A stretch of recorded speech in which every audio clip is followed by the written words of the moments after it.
All right, guys, we are live. UFC 307 recap show, post-fight show on sherdog.com. I am your host. I am the executive producer of sherdog.com. My name is Keith Shillan. Usually joining me, as always, is the great Ben Duffy, but Ben isn't here.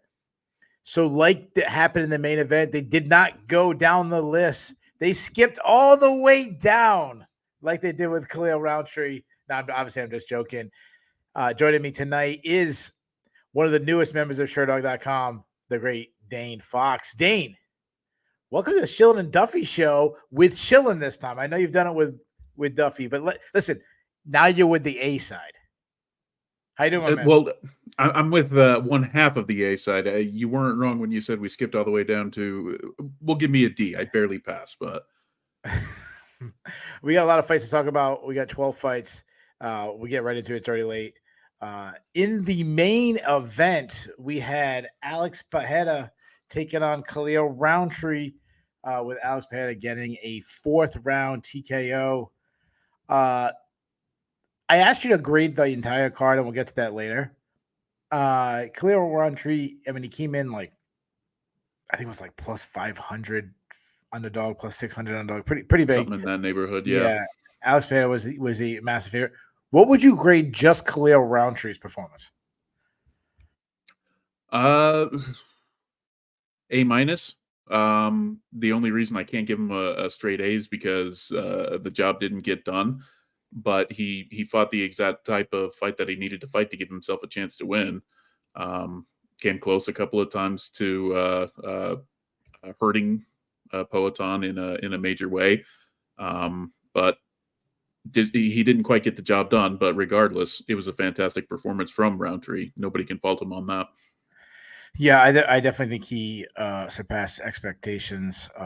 I agree with what you said. Like, I think he put himself in the best position possible. Some of the things I really liked that he did when Pereira was throwing like high kicks, he would respond with a big left right afterwards. So I think he did really good. I actually gave him the first two rounds. How did you have the first two rounds scored? I gave Rountree the second round and gave Poatan the first. I thought Poatan was a little bit more consistent, and it might be one of those deals I have to go back and rewatch, but I thought some of Rountree's strikes came up a bit short in the first round. Yeah, I think the first round was a lot of feeling out. Like I thought both guys were kind of just missing. I think sometimes, and I might have been a victim of this, where when someone is a big favorite, anything close kind of goes to the guy who wasn't expected. Kind of, I always say this, and people have heard me say this a million times on this show. The John Jones Gustafsson one fight, where anything close, people were giving to Gustafsson when it was like, John Jones won that round, but people didn't expect it to be close. I think that's what kind of happened here. Some things I really did like around Trey. I thought he looked fast, Yes. which has always been the case with him. We know he's fast, he's explosive, but some of the other things he was doing. So Pereira was marching forward, and he was throwing first, and because he's such a big hitter, so explosive. Pereira had to respect his power, had to back away. And because of that, Pereira wasn't able to really open up on his combinations because he'd start to set again, and then he'd have to back up again. He'd set again, he'd have to back up again. And he kept doing it over again. So I kind of think that was something that he was doing really good, not letting Pereira get into a rhythm. I know you're real good with the technical stuff. What did you like him doing early in the fight?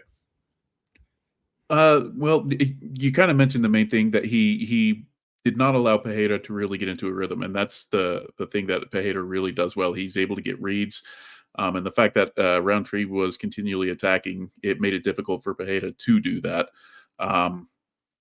I really loved the note that oh god, who was it this time? Dean Thomas. Dean Thomas made a great note where he was saying that Rountree was coming up just short.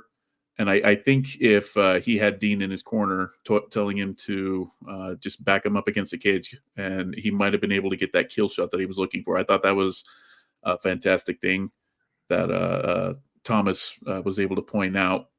And that's about the only real thing that I can complain about with regards to Rountree strategy through the first two rounds.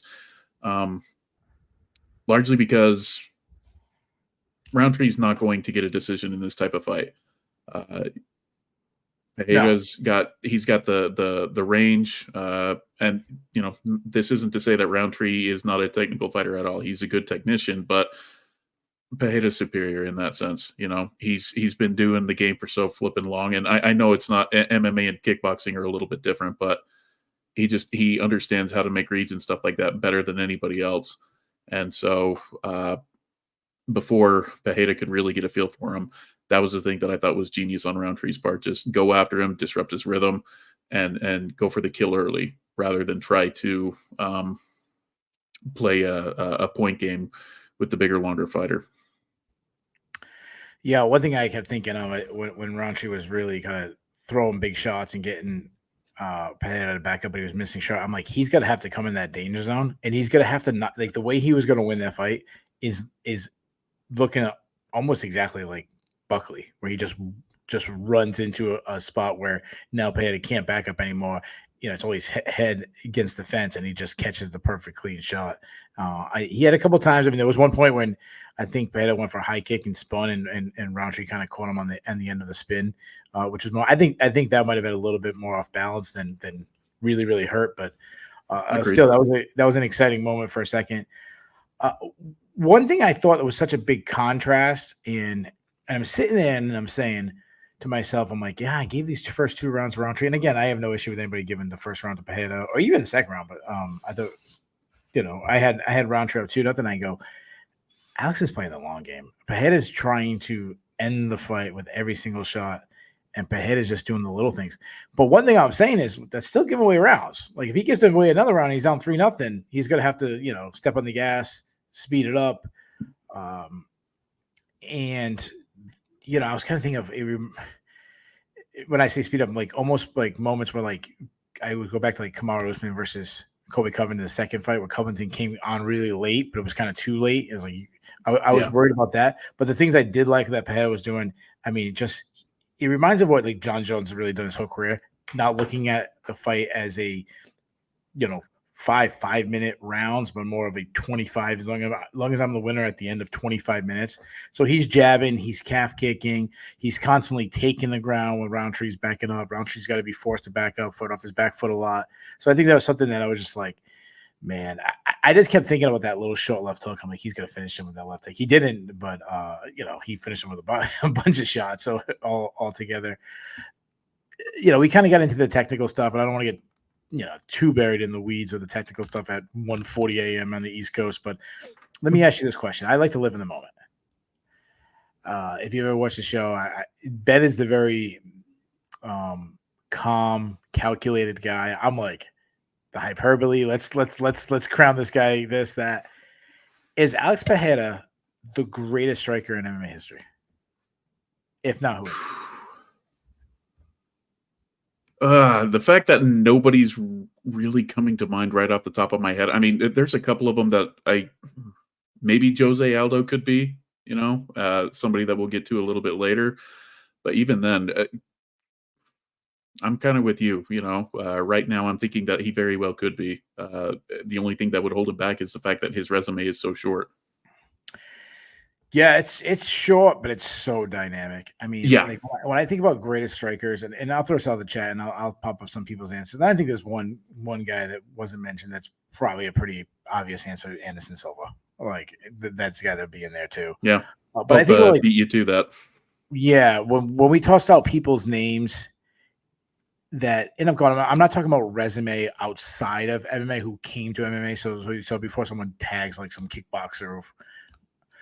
I'm talking about like what they did in actual MMA. So Anderson Silva, and obviously he was a spectacular. But when I think about like how many great strikers did Anderson Silva beat? Not Vitor Belfort. Who else? Right? When I think of Jose Aldo, how many great strikers did Jose Aldo beat? Cub Swanson? No. I mean, you know what I mean? Someone tossed out Max Holloway, and I think Max Holloway really is a really good answer. But I also, that's true. And he's beaten some good strikers. But I also seen him get outstruck by Alex Volkanovski multiple times. Crow Cop's someone that Chris Wiz throw out. I'll say this, like the knock on Yuri Prohaska is that, he hasn't done it that long, but what he's done in this short period probably tops what Crow Cop did in MMA, if we're being honest. In that sense, yes. Not the 15 years of being dominant, but what I'm thinking of, he beat, you got knockout win over Israel Adesanya, knockout win, two knockout wins over Yuri Prohaska, a knockout win over Jamal Hill, a knockout win over Khalil Rountree. I mean, even a guy like, I don't think he's like the greatest striker, but like Sean Strickland's known for striking, won a championship because of striking, knocked him out. Like he's the guy that has knocked out the top strikers of in his division. I don't know if the other guys have. No, I got no issue. When you put it that way, when you put it that way, I think that makes a lot of sense. Yeah, and I got no issue if someone wants to call Anderson Silva the greatest striker of all time. Sure, that's freaking innocent. No problem with that whatsoever. Yeah. If someone says Jose Aldo, cool. Like I'm good with that. I'm good. There's a bunch of guys like Max Holloway. I was good with all those answers. And it's like, there's no real answer. Like when you're arguing something that detailed. But what I will say is when we have a conversation of greatest strikers in history, he has to be always brought up. Yeah. No, you talk about the fact that who have they beaten as far as great strikers. Now, he does have a loss on that list to Izzy, but at the same time, he also beat Izzy, so that's kind of a wash. And just the fact that those two went toe to toe in MMA twice. And you've got a very good point there. Yeah, I also think how he lost Izzy, because he hurts Izzy. He's going in for the kill against Izzy, and that's when he gets knocked out. He walks into the perfectly placed shot. And also you have another guy who, if we're talking about greatest strikers of all time, we didn't mention, could be in the conversation himself in Israel Adesanya. Like it wasn't, Mirko Cro Cop getting caught by Kevin Randleman, or I mean, shit, you could throw Conor GSP and Sarah. Yeah, exactly. So I'm gonna ask you another one, because we get into technical stuff and we can go on to Alex Pereira. We're gonna get into marketability and all that stuff with him, but he's on the stretch since he lost to Israel Adesanya. He's been on a stretch unlike anything. Like he was fighter of the year and last year. He's off to a good set. So like he might be back-to-back fighter of the year. Has there been a better stretch in MMA? Now, I'm not saying he's the greatest fighter. I'm not saying, John Jones won all these guys and George St. Pierre. But I mean, I was watching the what they call the Year of the Fighter. They're talking about George St. Pierre's 2013, where he beat all these guys.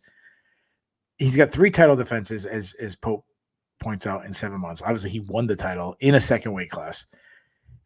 Has there been a better stretch than what he's been on in such a short period of time? That I don't think requires as much thought. Because I would have to say no. The only thing that I think would necessarily compare would be the stretch from when Conor McGregor returned from injury up to the time when he claimed both belts. Yeah, that's actually the note I wrote down. I wrote down 2 people's names for runs, and Conor McGregor was one of the people. I mean, you think about the starching Jose Aldo, beating. He beat Mendez, beat Alvarez. Yeah, I mean, he had that moment. Where he lost against Nate Diaz. Then he avenged. I mean, that was a short notice fight. It was kind of weird. Then he avenged that loss. So kind of similar situation that Pereira's in. I mean, I know Pereira was the other way around, but still. But Pereira's beaten more consistently great competition, in my opinion. Like,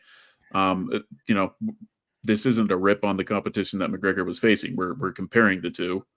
But Mendez, Aldo, Alvarez, and Diaz. That's a good set of names. But we've gotten more names for Pereira in that stretch. We've got Izzy. We've got Sean Strickland, who went on to become a champion. Blachowicz, former champion. Hill, champion. Prohaska, twice champion. And now Rountree's not necessarily within that, but that was a hell of a fun fight. And so it's another title defense under his belt. So that adds to it as well. Yeah, and obviously Connor had these moments. I mean, with the Jose Aldo at that time was that was such an incredible win. That to me last of some of the greatest of all time. Ninja Kitty threw out Shogun. He said, I forgot. I did not forget Shogun because that was the one I said I had another one written on my list. So I did not forget Ninja Kitty. But nice job. Shogun was the other one I was going to talk about, the run he had during the Pride Grand Prix back in 2005. So yes, beating Rampage Jackson and Kato Rona and all those guys. Little Nog. Little Nog. So Connor had these huge moments and huge pay-per-views, but the other thing that happens with Pereira is also the huge moments like winning in New York City against Israel Adesanya, fighting on International Fight Week, headlining UFC 300. Like those things are huge too. Like this is the one that was of the stretch that he's on was the least marketable, the least big moment. This is just a regular headlining a pay-per-view, which is still huge in itself. But to Alex Pereira, the run he's on, just headlining a pay-per-view is like no big deal to him. It's like him grabbing, just like I had a good Tuesday afternoon. That's just what he's on. The other person, so I had two males. The other one, the stretch Ronda Rousey went on when she was finishing people in 30 seconds, when she was like Kat Zingano and Misha Tate and who else? Alexis Davis, Sarah McMahon. Yeah, like the stretch. And of course, we can't forget Betch Correia. That was just such a incredible opponent. Yeah, the one punch knockout. What I love about and Joe Rogan kind of pointed this out, and where Alex Pereira is right now, he's hard to matchmake because there's so many options for him. It's like when I go to a restaurant, I love when I go to a restaurant and there's only like one thing on the menu I really like. It makes it easy to order your food. I totally get that. Yeah. Like I'm a big seafood guy. Okay. I hate going to seafood restaurants because I want everything on this. I want everything. Like I'm not a fish guy, but I'm like a shellfish guy. Like I want the lobster, but then I'm like, oh man, I love scallops. Oh damn, there's calamari. Oh shit, this, you know what I mean? Like, oh, I love mussels. I love mussels. Oh, they have oysters. Like I'm that's what I am. So I mean, plus I live in New England, so the seafood is great. That's why I feel like if I was matchmaking Alex Pereira right now, I'd be like, dude, I got 3 freaking great options for him. What do I pick? And you know him, he's gonna say like Shama, like whatever. I'll fight anyone. Shit, you don't want him to probably fight him 3 weekends in a row if you ask him. It'll probably be the first thing that the UFC offers him. I mean, you remember Jamal Hill talking trash to him on Twitter. He's saying, "Shine that belt up. I'm going to win a fight, and we're going to fight again." And what does Poatan say? Okay. Yeah. Okay. I mean, the most epic response ever, and it's just 2 letters. Just hear Poatan. I love everything about this guy. The one knock. This is the one knock I'm marketing with him. The Shama thing's great. If he could speak a little bit more English, I don't want him to speak a lot of English.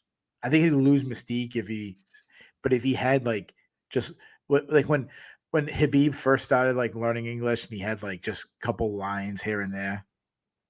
Like, that would or when Vanderlei Silva started learning English and had only a couple lines. I think that'd be perfect if Pereira could say just like little things, just one lines, like sign contract or something like that. Yeah, you're talking about Habib, and the thing that always comes back to my mind, because this was before he was fully fluent, if I remember correctly, but when he was just pounding on Michael Johnson during the match and telling him, "You must quit. I must become champion." I mean, and I could hear Poatan saying something like that. You must quit. I must beat you. Yeah, I think of Ivan Drago and like Rocky IV, where he didn't speak English, but he just say like, "I must break you." Just like he didn't speak often, but when he did, it was just absolute perfect. Yeah. No, and the thing is, we almost had that moment because Rountree was getting the crowd to cheer for him, and And if you can change and I can change, then anybody can change. I'm gonna give you three options, and then you can go completely opposite of that afterwards if you want to do a different matchmaking. But I'm gonna give you three options, and the option's gonna be in three different weight classes. That's what I love about this guy. Option number one, John Anik said it. Stipe and John Jones fight, and they both right off in the sunset. He's like, sign me up for Alex Pereira versus Tom Aspinall for the heavyweight title. I mean, yeah, huge. That might be the first. That might of the three matches I'm about to say. That might be the one he's not the favorite of, betting favorite. I would agree with that. Option number two, he stays in his division that he currently is, and he fights the winner of Magomed Ankalaev. If you want to throw in Alexander Rakic, who's he's fighting, he takes on the winner of that fight. But fight, I mean, especially Ankalaev. That's again the people, the hardcore fans have him saying, "Oh man, the uncrowned champ." And some people actually think that Alex Pereira is trying to avoid him. And then number three, he said some things, then he kind of downplayed it. Where Joe Rogan asked him tonight about moving back down to middleweight, which to be honest, I don't think he can make the weight class. But I don't either. Supposedly, that's one of the great Earth's mysteries. How the pyramids were built, how the hell Pereira ever made 185. So I was in New York. What was it? Almost 2 years ago now, when he fought Izzy the first time in MMA. Mm-hmm. It was media day. I was there. There was this big, huge ballroom, and then there's like a lobby you walked out of where the bathrooms were, and I'm waiting for people, to come in. I don't remember who's doing it, but like I remember Ian Gary was in the car to like he'd be up, and they'd be like, "Oh, I got," they'd always be like, when that's done, there's like 10 minutes before the next person walks. So I'm like, let me run to the bathroom real quick. And I run out to the bathroom and I see this giant man with like a hood over his head. And I'm like, who the fuck is that guy? Like that. I was like, that guy's huge. And then he comes in and I go, oh my God, it was Alex Pereira. The guy headlining the freaking card that I'm covering, doing it. I didn't recognize him because I didn't expect him to be that big. He is huge. I mean, look at him, his standout with Khalil Rountree. Khalil Rountree is not a small guy. This is a former heavyweight. And he was towering over this guy. I mean, I know, and he's not just like, it's not deceiving. He's not just tall. He's huge. Anyways, he claims he can make it. So the third option would be, and he said he doesn't want to do it right now because Strickland fights Duplessis, but and he's now teammates with Strickland. Say Duplessis wins that rematch. Duplessis is available. So A, heavyweight versus Aspinall. B, the light heavyweight matchup. C, middleweight. I want you to rank them 1, 2, and 3. What would you do? BAC. Have him stay at light heavyweight, then heavyweight, and then middleweight. Mainly because there are options in the other divisions. We've got Jones and we've got Stipe, and we've got Aspinall waiting in the wings for that. At middleweight, it's not as clear, but there's Strickland's an option. We've still got Hamzat and Whitaker about to do business. And even if he doesn't fight one of those two, it's not like there's a terrible choice in Imavov either. I know that that's not going to be the most popular one with fans, but it at least makes enough sense that it's a fight you could make. Whereas at light heavyweight, Ankalaev's there. It's a fight that makes so much sense to me that has to be the top option. Plus, I just really quick, I don't think he's trying to duck him. I know the others will say that, but it's not going to look good. It's going to add only fuel to that fire if that match doesn't get made. No, you could put like a saber-toothed tiger in the cage, and I don't think Pereira's going to like avoid that fight. He's not going to flinch. He'll just stare down the damn tiger. He'd probably be like, oh, it's even better. Instead of kicking 2 legs, I have 4 legs to kick. Like that's his mentality. Like, you know what I mean? So I gotta. You're very good at what you do, but your dissection of the middleweight division was extremely flawed because you forgot the ultimate guy in the middleweight division. Bo Nickel. Mr. Bo Nickel.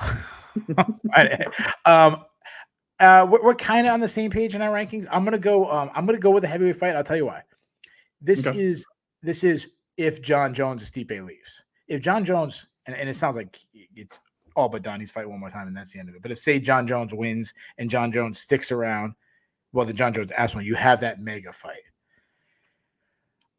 If John Jones leaves, now Aspinall doesn't have that B side. That's true. Pereira can be that B side, or it really can be the A side of that, but it probably would be the A side of that. But if he loses to Aspinall, he could still fight Ankalaev and it's still a mega fight. I'd be worried Ankalaev beats Pereira and you lose out on that huge fight against Aspinall. Now, if he goes against Ankalaev and starches Ankalaev, then that fight against Aspinall is even bigger. But I mean, you roll that dice. It's like I'm sitting there. It's do you want to be a millionaire? They offered me, I don't know, $500,000. Do you want to take that extra question? I might cash out and take the $500,000. Yeah. And then the Duplessis thing to me is like a far distant third because I just don't think it's possible.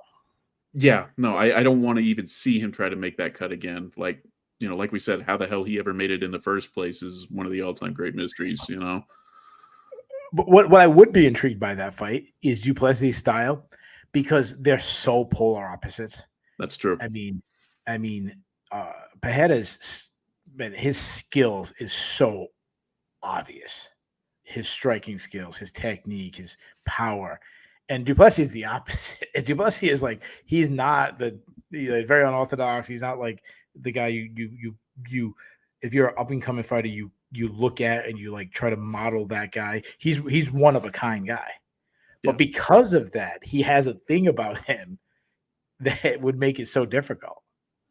Yeah, no, he's got an opportunistic nature that cannot be taught. It's just a sixth sense for him that because I've listened to you and Ben for quite a while, and you guys constantly ask, what is it that he's elite at?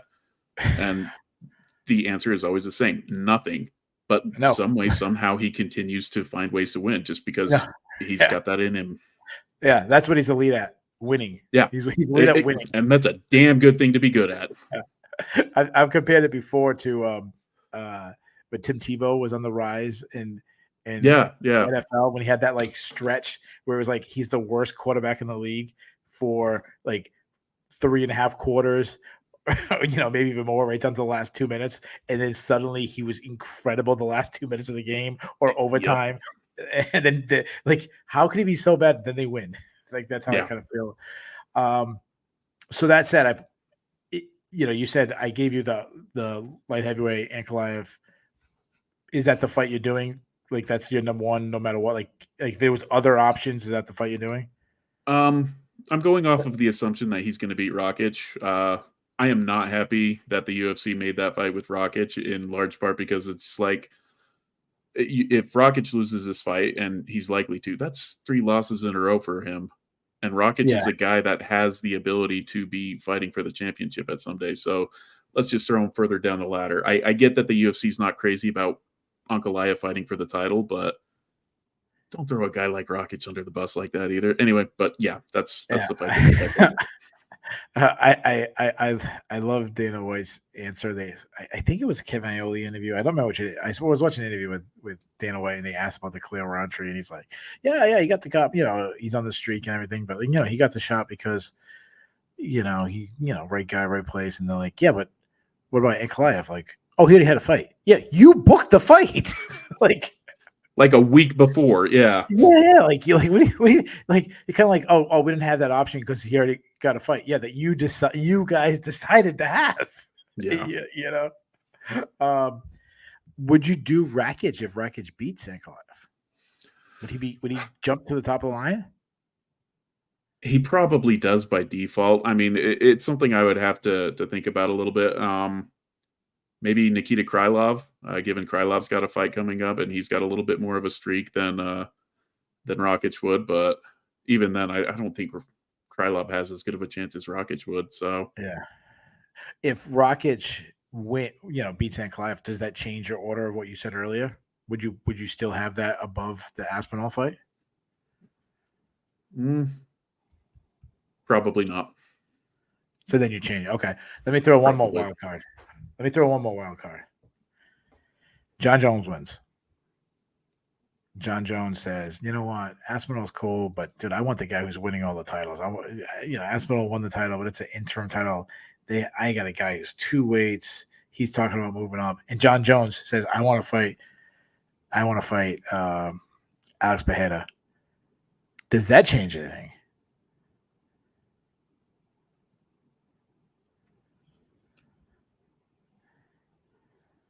You got to do it while Jones is still here.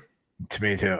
To me, that would probably go down as the biggest heavyweight title fight of all time. Yeah. Probably, I don't know what the top one is. It's probably Brock Lesnar versus Frank Mir at UFC 100 is probably the biggest one. Yeah, no, I remember the hype with that. I think this one would probably top it. How about this? We're all keep assuming. What if Stipe wins? Stipe can fight Aspinall next. All right, fair enough. I agree. You know what though? If Stipe wins and beats John Jones, like we're looking at Stipe as and guys, I don't make predictions until I do tape study, but I'd have a really hard time believing that I'm going to take Stipe to win that one. But how we view Stipe now would change dramatically if he beats John Jones. Oh, absolutely. You know what I mean? So, this is MMA. You know, it's a fight where you can be getting dominated and then win at the last second. You know, think Anderson Silva and Shillan in UFC 117. You know, that's this sport. So it just takes one punch. Yeah, I love RC Kim like throwing water on my fire over there, saying, yeah, obviously John Jones clearly taking on the biggest challenge, and that's why he's fighting a 45-year-old firefighter. Yeah. So here's a fun fact with regards to Stipe. You know, people talking about how long it's been since he's fought. 3.5 years since he's fought, about 4.5 since he won a fight. Stipe has not, much less won. He hasn't fought a single person who's on the UFC roster at this point. That's crazy. That's crazy. Yeah. Let's do Rountree real quick. We both thought he had a good show. What would you do with Rountree? And the way we do this thing is we don't do like, oh, the UFC wouldn't make this fight. Like, we're the ultimate rulers. They don't have a say. Like, fighters don't have a say. Johnny Walker. Yeah, that would just be a nuts fight. Yeah. I could imagine. I think it would look a lot like when Walker got like slain all the way back. Yeah. I want to do the Jamal Hill fight. Like, they were supposed to fight each other, and there's some history there. They never got to happen. So I do Jamal Hill. So that title fight went down, and the belt did not exchange hands. In the co-main event, it did, as rivalry, the bitter rivalry between Raquel Pennington and Julianna Pena completed, with Julianna Pena winning a split decision. Let me ask you this. Not, especially Raquel Pennington, not the most marketable fighters, not fan favorites. What did you think of the UFC marketing of this fight? There wasn't a whole lot to work with at in the first place. So I think they did the best that they could with not exactly a great situation, you know. Yeah, the history of them goes back to when they were roommates 10, 11 years ago on Tough. And oh my gosh, I thought she was my friend. I don't know. That it doesn't do anything for me. But even my wife was watching it and she was like, this sounds kind of catty. Are you into this? No. Dude, I'll tell you why. I'll tell you why I asked you that question. So about a week and a half ago, the first time I saw the promotion for that fight, dude, they sold me. I was not into that fight. I'm like, oh my god, it's gonna be such a boring fight. And then they sold me. I turned into like a high schooler, like spreading gossip, like, oh, they didn't like each other. Like, I wanted somehow like one of them to steal the other person's boyfriend, like add that into it. I was sold. And I'm like, and I said to Ben last week, I was like, how the hell did the UFC sell me on Julianna Pena versus Raquel Pennington? Are you kidding me? Anyways, like 3 minutes into the first round, I go, oh yeah, now I remember how boring this fight was going to be. And I didn't expect it to be boring, like a distant kickboxing, low output kickboxing match. I expected it to be in close, grinding, nothing happening. The fight actually became more competitive, not competitive, I shouldn't say competitive, but more entertaining, especially the fifth round, than I expected it to be. Let's get right to it. How did you score the fight? I had it 48-47 Pennington. Okay, so I had it the same. I checked MMA decisions. It was 25-0. All 20. Well, there's actually 25-0. It was 26. Jed Mishu went with a draw Okay. because Jed's Jed and he wants to be different. But That is Jed. Yeah, it was 25-0. Not a single person gave the Julianna Pena. I can't say I'm surprised. I'll say this though. While I scored it for Pennington, I don't think it was robbery. No, robbery would be too strong of a word. I agree with you on that. But, with a robbery, the question is, can I see it being scored that way? And if the answer is no, okay, that qualifies as a robbery. I can see somebody giving Pena the first round. So in that sense, yeah, I totally agree with you. To me, it was like petty shoplifting. You catch a shoplifter and you bring him back in the store and you're like, dude, you guys at Walgreens, you make $1 gazillion. You really want this guy prosecuted, or can we just give the stuff back to you? Well, it was under $900, so they're good. And they're like, yeah, all right, just give it back to us. So we're not going to prosecute. Like that's so. Yeah. I mean, when you have 25-0, I'm like, oh man, maybe it was a robbery.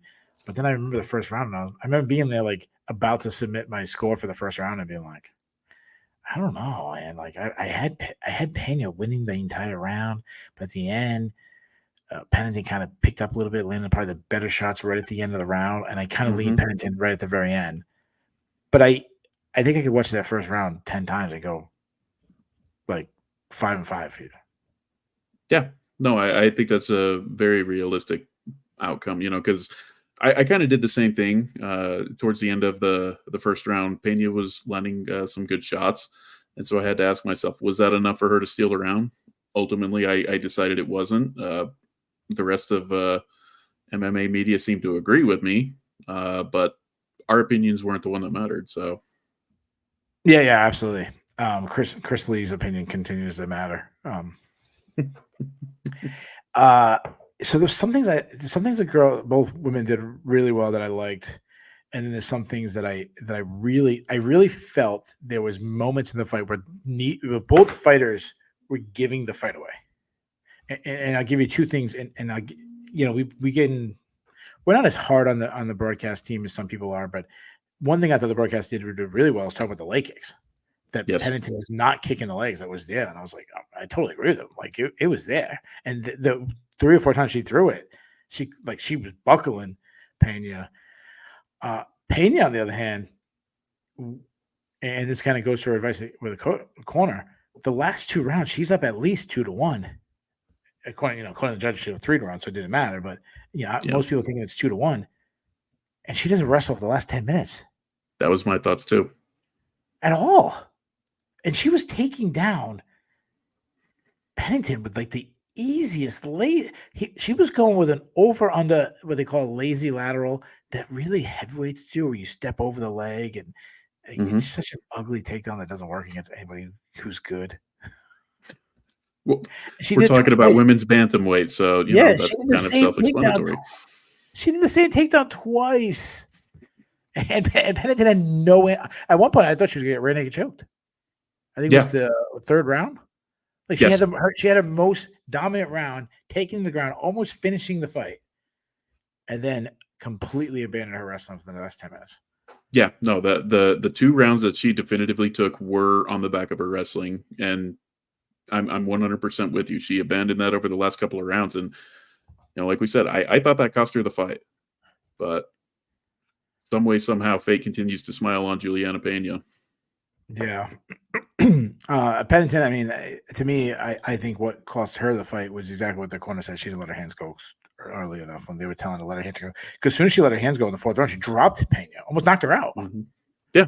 So that's another thing I thought that she was giving it away. Let me ask you this. So, fans, it seemed like everybody, not many people were happy that Julianna Pena won. Definitely, I see robbery, this and that. I mean, people in the chat. Let me throw this in the chat. Did anybody here pick, thought Pennington won? And I'll throw that out there. I know there was I think somebody said they had 3 rounds, Pena up 3 rounds. I try to find the comment who it was, but make it quick for me. Whoever it is that thought Pena. And again, this is not the show. Like, we're not gonna be like, oh, that guy's an idiot. Like, we're not that show. Like, I'm okay with someone who scored for Pena. I just want to. Like we said, we can see where somebody did. It's not a robbery, just something that we disagree with. Yeah, exactly. That said, did the UFC win tonight by Pena winning? I think Pena did herself a real disservice by not acknowledging Kayla Harrison, by going straight to Nunes, because nobody. I'm with Dev. It was funny. I totally agree with that. But at the same time, it's a disservice to her. It's a disservice to Kayla. You want to hype up the fight that is most likely to happen. And I don't think Nunes is going to get up and prepare for a third fight with Pena. Hell, she was reluctant to do that the first time. So hyping up something that's not going to happen, or at least has a very slim chance of happening, was not smart on her part. She should have acknowledged Kayla, because Kayla appears to be the anointed one for the division at this point, and she should have said that, yeah, I'm up, I'm ready, come and get it. Yeah. 1 foot out the door mentions that Kayla never made 135 yet. I know she didn't make 135 this card. Did she weigh 136 last time she fought too?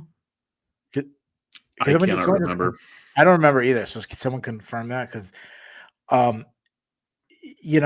that's concerning to me, because, that extra pound. So yeah, he's saying I'll take one. I mean, 1 foot out the door is always in here, and he's the information is always right. So I believe him that he says 136 is what she weighed in last time. That is interesting. I know it's only 1 pound, and I definitely think she would make it, because she's already proven the doubters that she could even make 135, the weight class. A lot of people didn't expect her, me being one of them. Like, oh my gosh, she's got to kill it, and she's done it twice now. Adding in taking off an extra pound, adding in 2 more rounds after a week cut. I mean, she's gone 5 rounds, in PFL, but could she do it, in the UFC title fight down at 135 instead of fighting at 155, going 5 rounds 20 pounds lighter? It's definitely intriguing. I think Julianna Pena winning was a good thing for the UFC for a couple reasons. The number one reason, she will, like, she didn't hype the Kayla Harrison fight yet, but she will definitely, like, hype it more than Pennington will.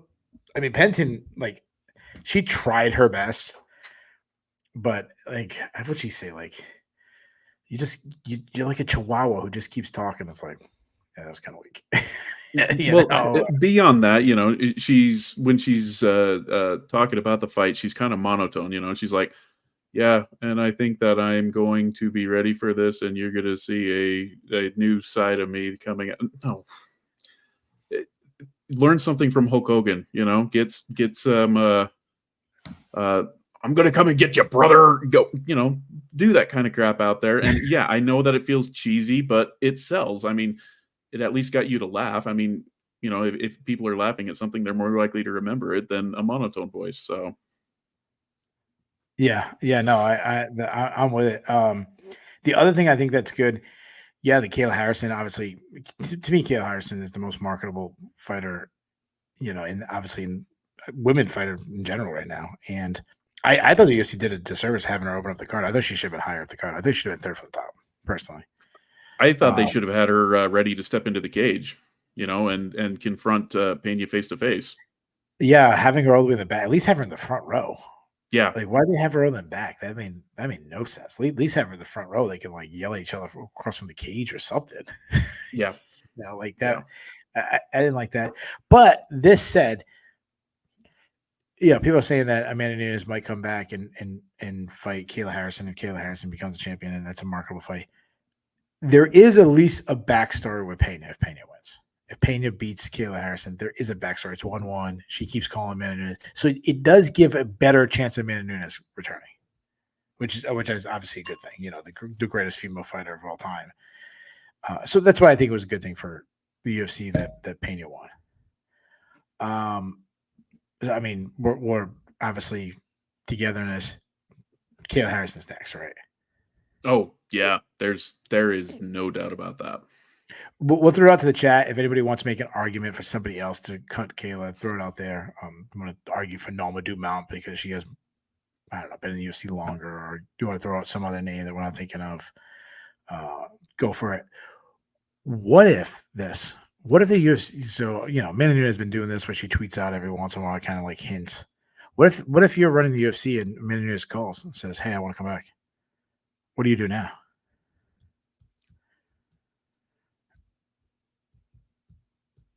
Do it. I mean, there's a part of me that's really reluctant to do that because I don't like fighters stepping aside and then kind of just randomly coming back whenever they decide they want to.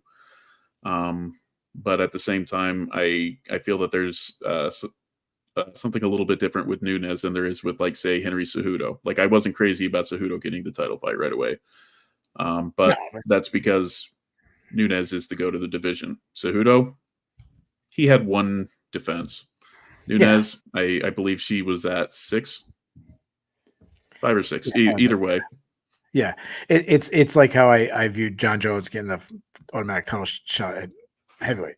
Yeah, it's John Jones. Like, some people deserve to jump the line. Yeah. What are we doing with Pennington? Because she's been in the division for a long time. She's fought everybody. What are you doing with Pennington? She hasn't fought Dumont, and Dumont has worked her way up. Give her Dumont. Yeah, I want a different route just because after Kayla Harrison, there really isn't anybody else. I'd rather keep Norma Dumont for nice and clean because I would hate if Pennington won. I'm giving her a rematch, but a rematch really long time ago, all the way back at UFC 205. Probably her first big win. Misha. I'm doing her versus Misha Tate. Let's do this. Instead of going right down the list, let's skip to Kayla Harrison's fight. Let's cover that real quick, just because it kind of goes. I'm good with that. All right. Yeah, I'm good with that. Obviously, Kayla Harrison won a unanimous decision over Ketlin Vieira. Is Kayla Harrison the most marketable female fighter since Ronda Rousey? Since Ronda, I mean, she's not on Ronda's scale. No, she's definitely not on Ronda's scale, and I think it's going to be a while before we find somebody else who is. But she probably is. You know, because I'm trying to think who else might have been. Like, when Joanna Champion was in her prime, I thought she was easily marketable, but I also have to stop and think, wait a minute, I am not the typical fan that the UFC is trying to market for. Yeah. So, Valentina, no. So it probably is Kayla. I mean, the only other person I can think of is Rose. No, who's that girl? I can't think of her name right now. Like, hot chick, blonde hair. Paige. Yeah, Paige Van Zandt. I'm not saying skill wise. I'm just saying, like, marketability. Like, she had crossover marketability. She did. She didn't have the skill. What's funny is that, I mean, Kayla, to me, I mean, there's some people who hate her. Some people love her. Kayla, to me, is like the coolest person to talk to. Like, I've interviewed her a bunch of times. Like, she just started talking to you like you're best friends. Like, there's no, like, I have to say this because we're doing an interview. Like, she to me, she never gives like okay, this is what I'm supposed to say answer. She just gives the most honest answer every time you ask her a question. And I think that's so refreshing. But the other thing which surprised me when we say, like, oh, she's not Ronda Rousey's, marketability. The funny thing is they come from the same world, and she's more decorated than Ronda Rousey was, which is kind of ironic. Well, she's got the honesty thing as well too, but she doesn't have the mean girl attitude that Ronda has. Like, you could sneeze in Ronda's direction, and she's going to take that as a slight, whereas Kayla will express "God bless you." So, Yeah, like I always think of, the Bad Reputation song playing and her walking down to the cage with the meanest look on her face. Like Ronda Rousey didn't want to just beat you; she wanted to like humiliate you forever. And she did that to everybody for a little while. She, that was a hell of a time between her and Connor. The same road. Like MMA will never be that was the year of. Kayla's style. I mean, I saw some people kind of like, oh, wasn't that great at fight? And Ketlin Vera didn't do anything, and she kind of was so defensive. That's because I believe, and tell me if you disagree with this, and feel free to disagree with this. Her style is so tough that it makes fighters have to fight this way, where they're so paranoid of her taking you down and getting on top that they circle away. They try to stick and move, and they really can't sit on their punches. They can't throw big kicks. They can't do things that will help them to win, because if I throw a kick and she catches it, I'm fucked. If I throw a punch and she ducks it and closes the distance and body locks me, I'm screwed. And I think that's exactly what we saw with Ketlin Vera tonight. Yeah, no, I think there is a lot of truth to that. You didn't see Ketlin taking very many chances. The one good strike that she landed was that elbow around the midway point of the second round that just opened up a massive goose egg on the head of Kayla.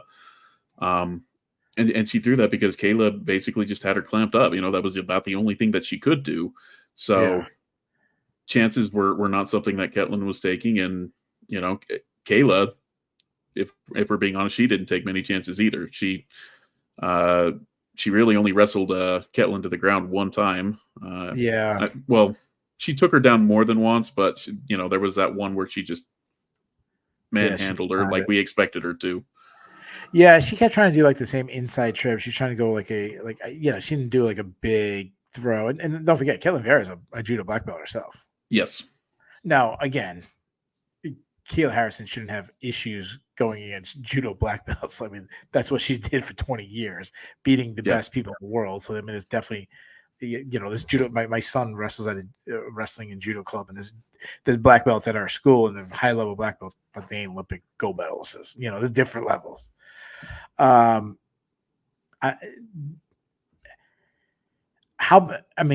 going to be the favorite against Julianna Pena. Yes. Favorite, right. And how much do you think? What do you think the betting line will be?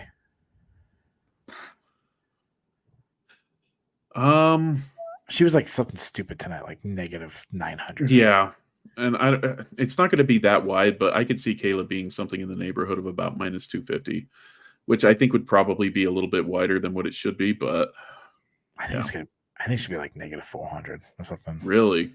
I do. I really do. I think that some people are going to be a little bit less hot on her after tonight's fight. So. Yeah, but I just think the style. I still think she's such a tough stylist in matchup, because let's take tonight. Like, what did Julianna Pena do? Like, she's not going to hit. She's not going to hit an over or under. Yeah, no. Pena's superior at being able to manhandle her opponents, and she is not manhandling Kayla. No, I mean, the way Julianna Pena beats Kayla is output. She's going to have to get in her face, throw a lot of shots, tire Kayla out, and like, she's got to win a decision where Kayla's super gassed out. But beyond that, though, Pena tends to be aggressive in grappling and makes mistakes there. And if she does that against Kayla, I think that's over. I think Kayla would be able to submit her. Yeah. Julianna Pena's offensive grappling is good.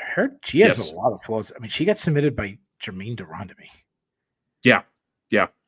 Like, she's not the Damian Maia of women's MMA. No. I mean, she got submitted by Valentina Shevchenko, which obviously aged really well, but at that time it didn't. At that time, it was like kickboxer who submitted her. Yeah. That's what how she was viewed. We didn't realize how good she was on the ground. What are we doing? So we know what Kayla's doing. It's not often the women's title fight headlines pay-per-view.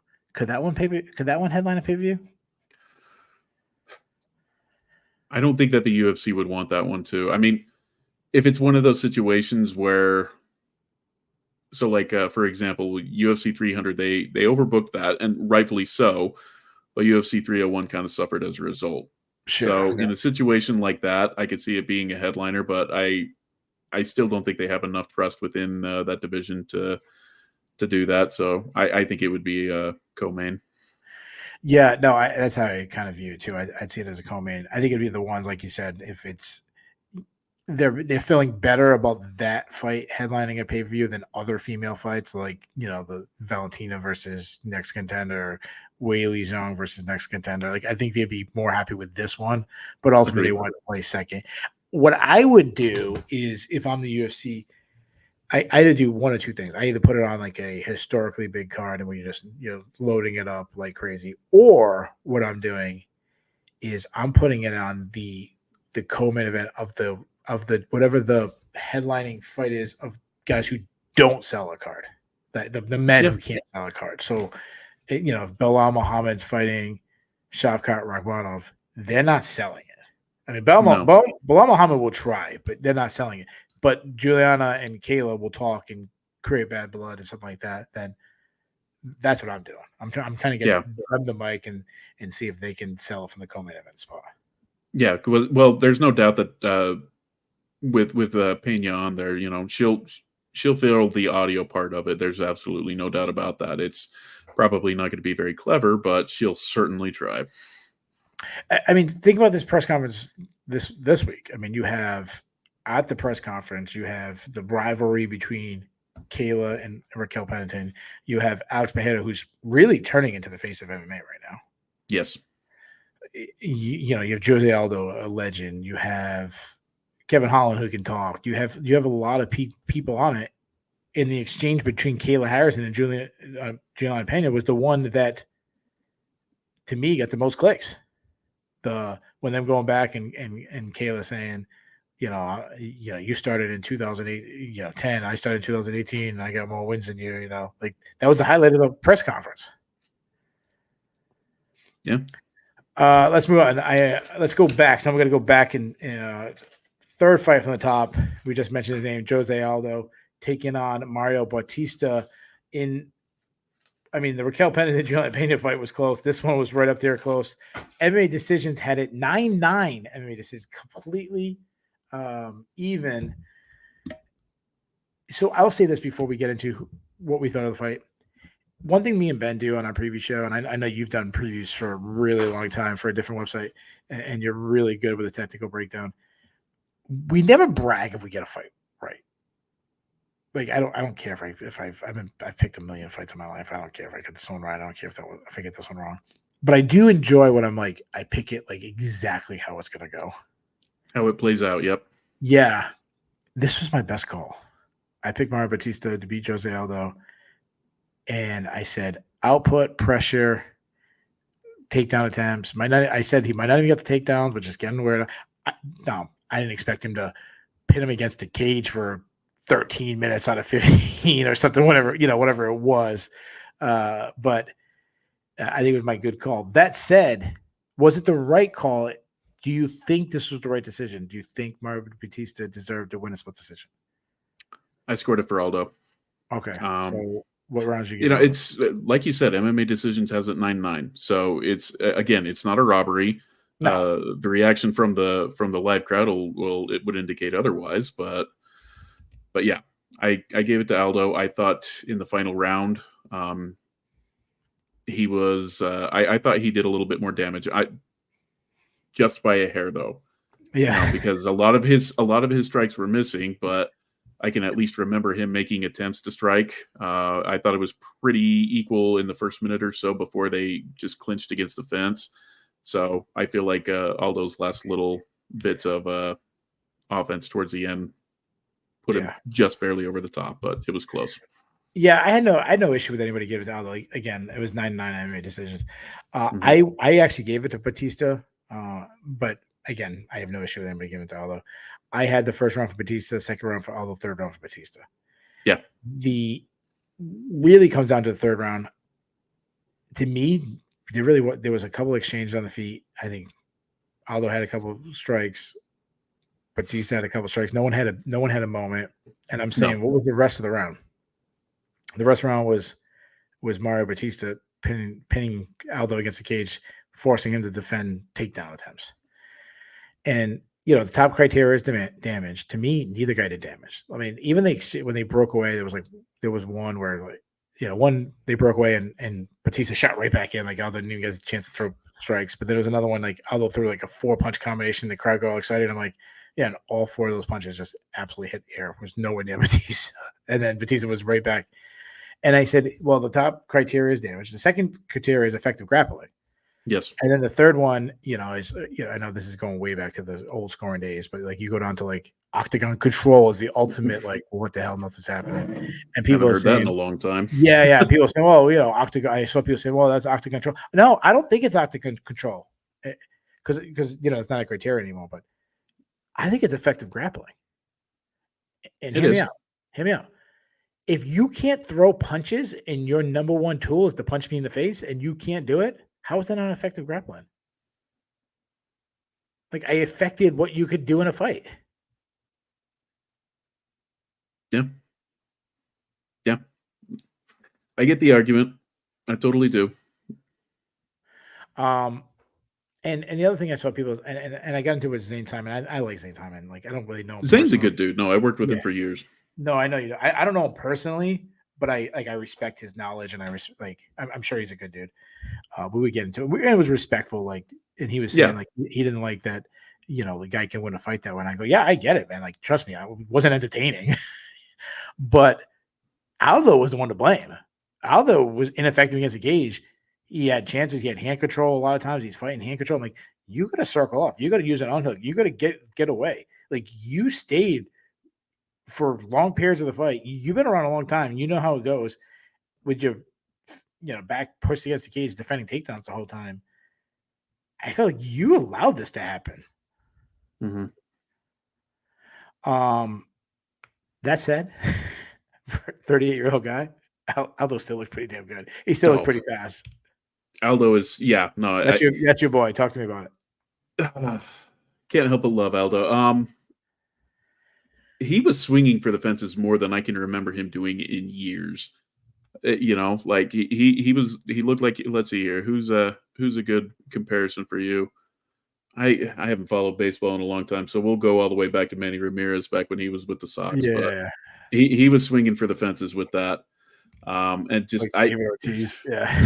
Yeah, but yeah, no, he never was able to get the connection that we were looking for. That's not to say that he didn't get a couple of good shots in there, particularly in the second round. He had Bautista wobbling for a little bit there, but. Yeah, like you said, Aldo's kind of given up on the grappling part of MMA at this point. He's not attempting to go for takedowns. He wasn't even really trying to escape. I think he got one escape, and the other times he was relying on the ref. You could even see him motioning towards him. Like, hey, come on, come over here. His corner is doing the same. Andre Panera is doing the same thing. Like, he get like. Throwing his hands up when they were like when Paneras was right behind him, like, come on, ref, break it up. And if I'm being honest, that's not a bad strategy for Aldo, given the fact that he's got this mystique. At this point, he's MMA royalty. Sure. You hear the commentators talk about how everybody stands up when he walks into the room. Yeah, you think that doesn't translate to the referees as well? Oh, absolutely. So, yeah. So I think it's good strategy on his part. It's maybe not the best thing for him to be doing if he really does want to win, but. Yeah. I'm trying to remember who the referee was in this fight. I think it's easy enough to look up. Was it? Yeah, it might have been Jason Herzog. I'm not really sure, but I'll tell you this: Mario Batista loses this fight if he had the same referee that did the Cesar Almeida fight, because he was breaking. He was giving 5 seconds of grappling and breaking him up. I mean, that would have been devastating for Batista if he had that referee. Dave Sell just stand. Yeah. So usually when you match make a legend, a guy like Jose Aldo, there's really kind of 2 options you can do. One is a legend fight. The other is using his name to get over, rising guy, kind of like what they did tonight with Batista. Yep. Which avenue are you going? And then who are you matching it with? Legends. And this is a fight that I've been wanting for a long time, even before he retired for the first time. Dominic Cruz. Yeah, that's who I had. I had the same. I mean, that's everybody. Like, why has that fight not been booked yet? Yeah, I mean, especially given Cruz doesn't seem to have any desire to be climbing up the ladder anymore. He's still an active member of the roster, so let's do something with him. Yeah, and those two guys, I mean, going all the way back to the WEC days, the champions at the same time. Like, how is that fight not happened yet? Yeah. I mean, that fight should have been booked 3 years ago. So, yeah, make that fight happen. How about Batista? Batista, he's on this winning streak. He keeps winning. He just got to, win over Jose Aldo. Take it what it's worth, but he's still got to win over Jose Aldo. I'm giving him Marlon Vera. Okay. I like that one. I think it makes a lot of sense. I'm in a report actually throughout what I had written down earlier. I like the idea of Song Yadong. Okay, so kind of same range of fighter, like that, like 5 through 7 range. Yeah, that division, it's hard to make a bad fight, especially with the right guy. Yeah, no, that division is so deep. It's the ultimate Shark Tank. Ben's best call tonight was Kevin Holland versus Roman Dolidze. I actually picked Holland. I felt really stupid about 2 minutes in that I picked Holland. Roman Dolidze winning by first round TKO, ultimately by a corner stoppage in between the first and second round. Let's talk about the corner for a second. It's so rare we see a corner make the right decision. Good of Bob Perez to make a right decision there and stop the fight instead of having Holland just get beat up more. Yeah, no, I kind of like the fact that he gauged it off of Holland's reaction. He asked him if he could fight, and he could tell that Holland, 95% of the fighters out there, he was like, no, I want to keep going. But he was listening beyond just what he was saying. How's he reacting? And he gauged that before he told the referee, yeah, we're done. So very good on him in that sense, because these are people who get punched in the face for a living. There's something a little bit off about them simply based on that. Sure. Yeah. So they're not exactly looking out for their best interests a lot of the time. So in that sense, no, they need somebody to tell them no sometimes, and his corner did that.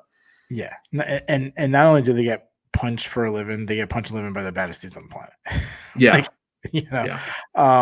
Yeah, especially when you have, I mean, it's bad enough when you have any injury, but when you start having like internal injuries, you can't, something's going on with the rib, you can't see what's going on there. Is it completely broken? Is that going to do more damage to, like, I'm not a doctor by any chance, but like, I don't even know what's behind a rib, but there's like shit behind there. Like, who knows? Obviously, I think it was a great call. Do you believe in Roman Dolidze? I mean, he's had success in 2 weights right now, kind of mixed success so far at middleweight. Gets a good win. I think like obviously tonight, Jack Romanson, things like that. He looks really good. And then other times he kind of looks like pretty shitty. So which side are you? Are you pro Dolidze? Or are you like, yeah, not so much? Well, it depends on what your definition is pro Dolidze. Like, is he going to be somebody who I think is going to claim the middleweight title? No, I wouldn't go that far. But could I see him maybe cracking the top 5, giving some of the elite guys a tough time? Yeah, I could see him doing that. You think he could fight for a title one day? Well, he is in middleweight, and middleweight is middleweight. Yeah, that's the kind of I was setting up that answer myself. Like, I'm not a Dolidze guy. I'm not a believer in Dolidze, but then I'm like, if he fought Dricus du Plessis, like I can see him winning too. So it's like, no, exactly. The one thing I feel bad, like I felt bad for Holland, and I mean, it always sucks to see if you go through a camp and you fight and something like this happen, but I actually felt bad for Dolidze too, because this could have been a big moment for him, a win on a pay-per-view over against a name like Holland. Instead of like, it kind of got tarnished. Like people like they're more saying like, oh, he had an injury, instead of like, well, did Roman Dolidze give him that injury? Like, he was on top of him, he's wrestling him, he punched him a bunch of times. I mean, I know there was like a grappling exchange where Holland, he screamed out in pain, but like, was that because of what Dolidze did beforehand? Like, I feel like when those situations happen, the winning fighter almost gets screwed more than the losing fighter. Mm-hmm. Yeah, no, I totally get what you're saying there. I think the Holland at middleweight thing just doesn't work. It does to a certain point, but he hits a ceiling when he goes against these guys who can wrestle and hold him down. And I say Ben did a really good on this fight, because he just said it's going to look like Derek Brunson fight, where Derek Brunson took him down and hold him down. And or Vittori. Vittori did the exact same thing, and Vittori's not really much of a wrestler. No, but he's like big and much. He's like big, Yeah. dense guy and stuff. So, what are you doing with Dolidze now? Okay, so I've got myself a spreadsheet where I've got most of the top guys matched up and stuff like that. And the one guy that I do not have matched up, and I feel like this is kind of a reward for Dolidze being willing to step in on short notice a couple of times. And again, because it's middleweight, I've actually got Sean Strickland. I know. It's a big jump. No. So what are you doing with So if he's fighting Strickland, what are you doing with like Duplessis? Duplessis, I've actually got fighting Imavov, or Chimaev. So how do you figure out like what you think, guy, like why Imavov? Like what is in your, like, I don't know if the word I'm saying, like Imavov's a fresh face. Okay. And I know that a lot of people have some stock in Paulo Costa, but how many fights has the guy won in the past 5 years? And that's who Strickland beat, so I don't necessarily see a hell of a lot of reward in that. Okay, you beat this guy who beat what was the one victory Luke Rockhold, and that was not exactly the most impressive victory. So yeah. Yeah. If Strickland didn't say wild, crazy stuff, would he be getting a title shot right now? If he didn't have That's hard to say, because like that's part of Strickland's brand, and that's what I'm saying. It's if he had no personality, would he be getting a title shot? He probably wouldn't. If he had John Fitch's personality or something like that. No. And the thing is, they were willing to throw Kyle Bahaio all the way up to face Jared Cannonier. I see this kind of similar to that. Dolidze's had a couple of nice wins, and I don't think he's too far out of the realm from Strickland. And just because that sounds like a goofy fight where I expect something stupid to happen between Dolidze and Strickland, so that's why I like that fight. I know that there's other people who would probably disagree with me on that, but that's what I've got. For some reason, do they train together? I feel like they train together. Isn't Dolidze and Strickland? Aren't they both Extreme Couture guys? Or is Dolidze not Extreme Couture? He could be. I don't think he is. Or is he American Top? He might be American Top Team. I think he's ATT. Let me. Yeah, I could be wrong with that, but for some reason I feel like they're the same team. It's possible. No, they are, because Dolidze was talking about Strickland. Yes, they're on the same team. Dolidze was talking about Strickland media day, saying You're right. It was so weird. He'd like say something negative on me, like, no, but he's a good dude. And then you're right. I just barely looked that up. Then he'd say shitty things about him, but he's like, damn it, no, like that's all right. No, but listen, no, it doesn't matter, because we're the ultimate rulers. Like, it doesn't matter if they're teammates. Like, you want that matchup, you make it. Like, that's how we do the matchmaking. That's how we do matchmaking. I would just throw it out there in conversation. I'm doing the Brett Allen fight. Okay. Yeah, I've got Allen with Vettori, just because I'm like, they made that fight before, and that's true. Yeah, and they have that, like, they got into a fight, and that's actually like that's a fight I made. What was it? 2 weeks ago he fought, or no? Was it last week? Yeah, it was last week they fought, and we did a recap show, and I threw that fight out there. But I always say this, and I've said this about the listeners, like, when I make a matchup, it's for that week. Like, I don't carry it on the next. Like, I don't. 2 months ago I already said this guy matched up. Like, I don't have a spreadsheet like you are. I move on to the next week. Everything brand new. I'm a nerd. Holland, I'm pushing him back down to welterweight, and I'm putting him in a matchup. So Danny Rodriguez is fighting Alex Moreno next week. He was booked against Daniel Rodriguez in that whole thing with Chimaev and guys moving. Remember that thing with Diaz, and they were supposed to fight. Holland and Daniel Rodriguez were supposed to fight each other. It didn't happen. Now, obviously, Alex Moreno could mess up the plans if Moreno wins, and then fine, give Holland Alex Moreno. Yeah. What'd you have for Holland? That one's a little bit harder because because he does go between the two weight classes. I'm with you. I would rather see him at welterweight. So if he does that, I think that what you just matched him up with makes a hell of a lot of sense. If he stays at middleweight, we'll say Andre Muniz. Okay. We'll get obviously the Kayla Harrison fight we already covered. We're gonna skip down to the prelims. We go to the prelims a little bit quicker, but we'll go. This one we'll spend a little more time on. Stephen Thompson took on Joaquin Buckley. Joaquin Buckley winning by 3rd round TKO. How did you have the fight scored heading into the 3rd round? I believe I had it 1-1. Okay. I don't know if you were like, I saw a lot of people saying that Buckley needed the knockout at the end there. What happened in this fight? And this is not against Stephen Thompson, man. Like, who doesn't like Stephen Thompson? The guy's a freaking nicest dude on the planet. But this fight is what I love about MMA, where some people had Thompson up 2-0. You don't have one moment in another sport where you're down 25 points in basketball, you get one shot and you win. Right. That's what I love about MMA. Where if and again, a lot of people had it 1-1, but a lot of people had it 2-0. Yeah. But Buckley had this big moment and came all the way back. I love this. And it's funny because Buckley was getting pieced up at first. And I feel for a guy who's getting pieced up, I feel so much better about him moving forward for a couple of reasons. I'm going to give him a lot of credit. He didn't give up when he was getting torched. He couldn't get the takedown, didn't give up. Didn't know where he stood going into the 3rd round. Do I need to win the round or did I need the fight? He fought like he needed a knockout. He put him in that position, then he got it against a guy who's a decorated striker. I freaking love that. Talk to me about Buckley.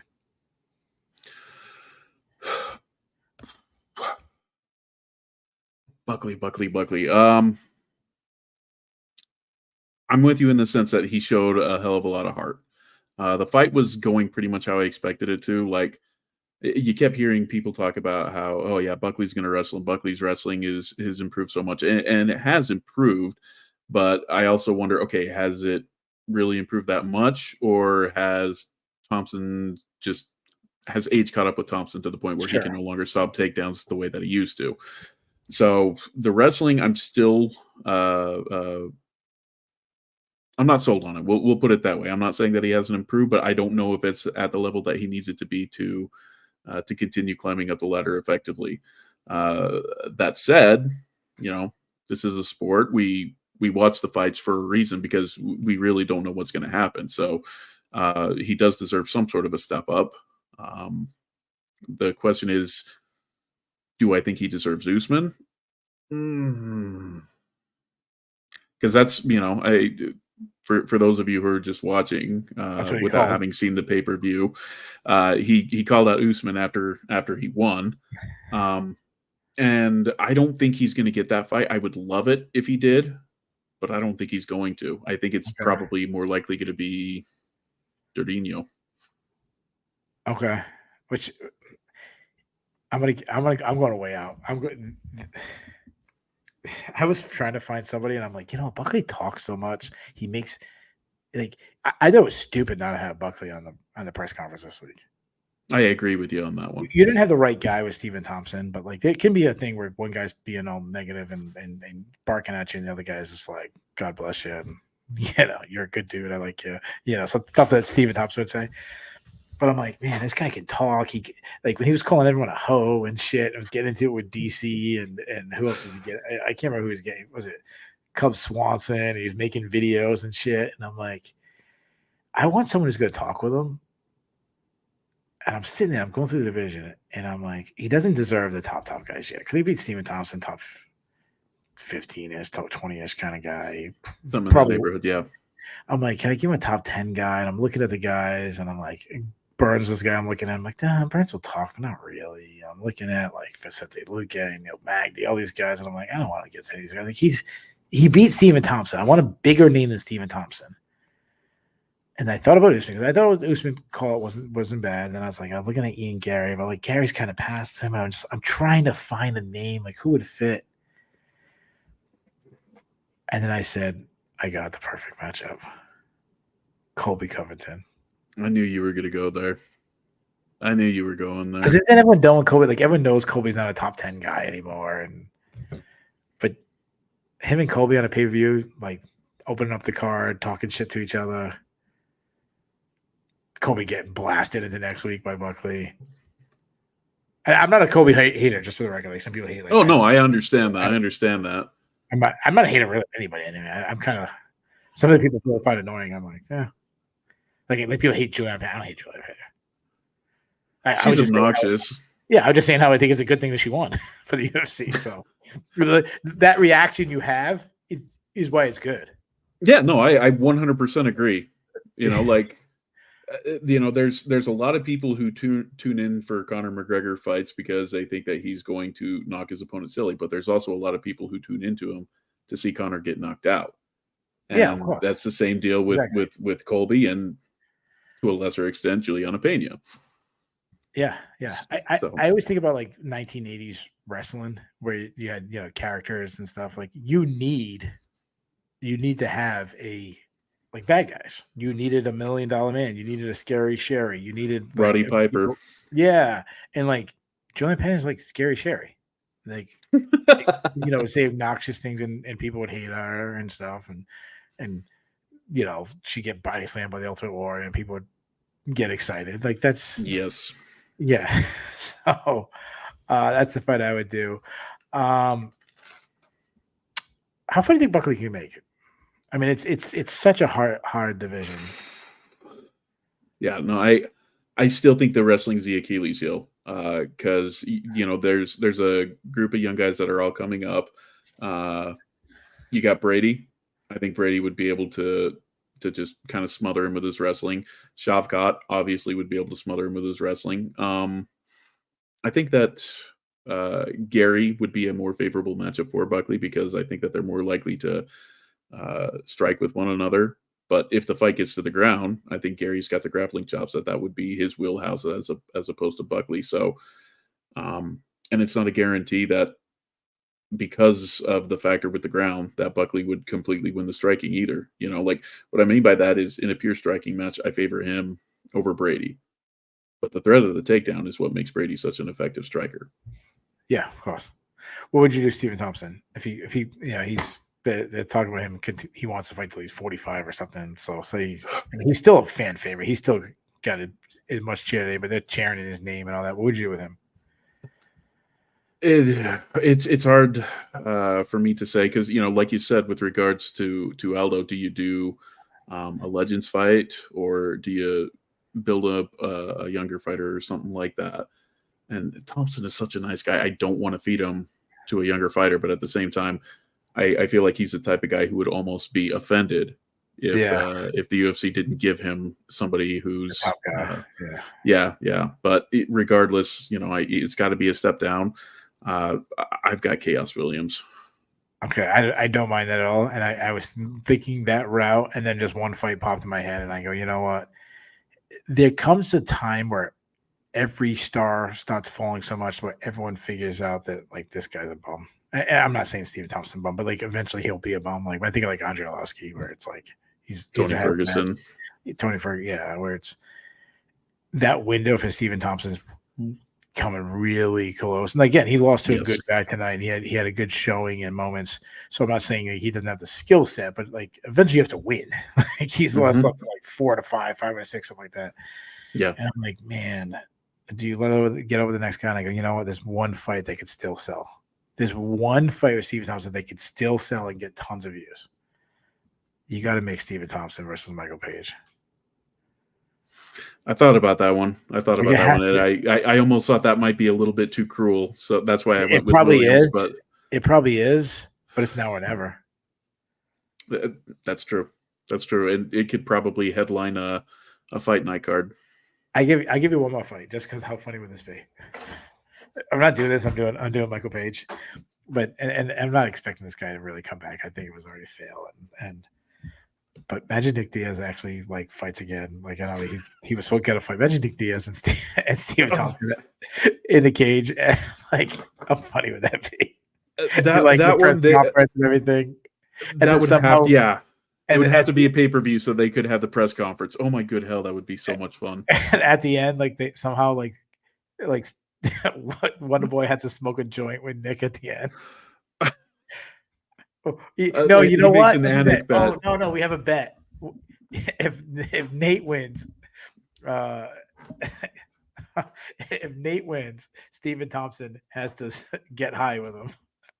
If Stephen Thompson wins, Nate has to do a Bible study with Stephen Thompson. It's like exactly what I was thinking. And then he's gonna say, no high, like the most high.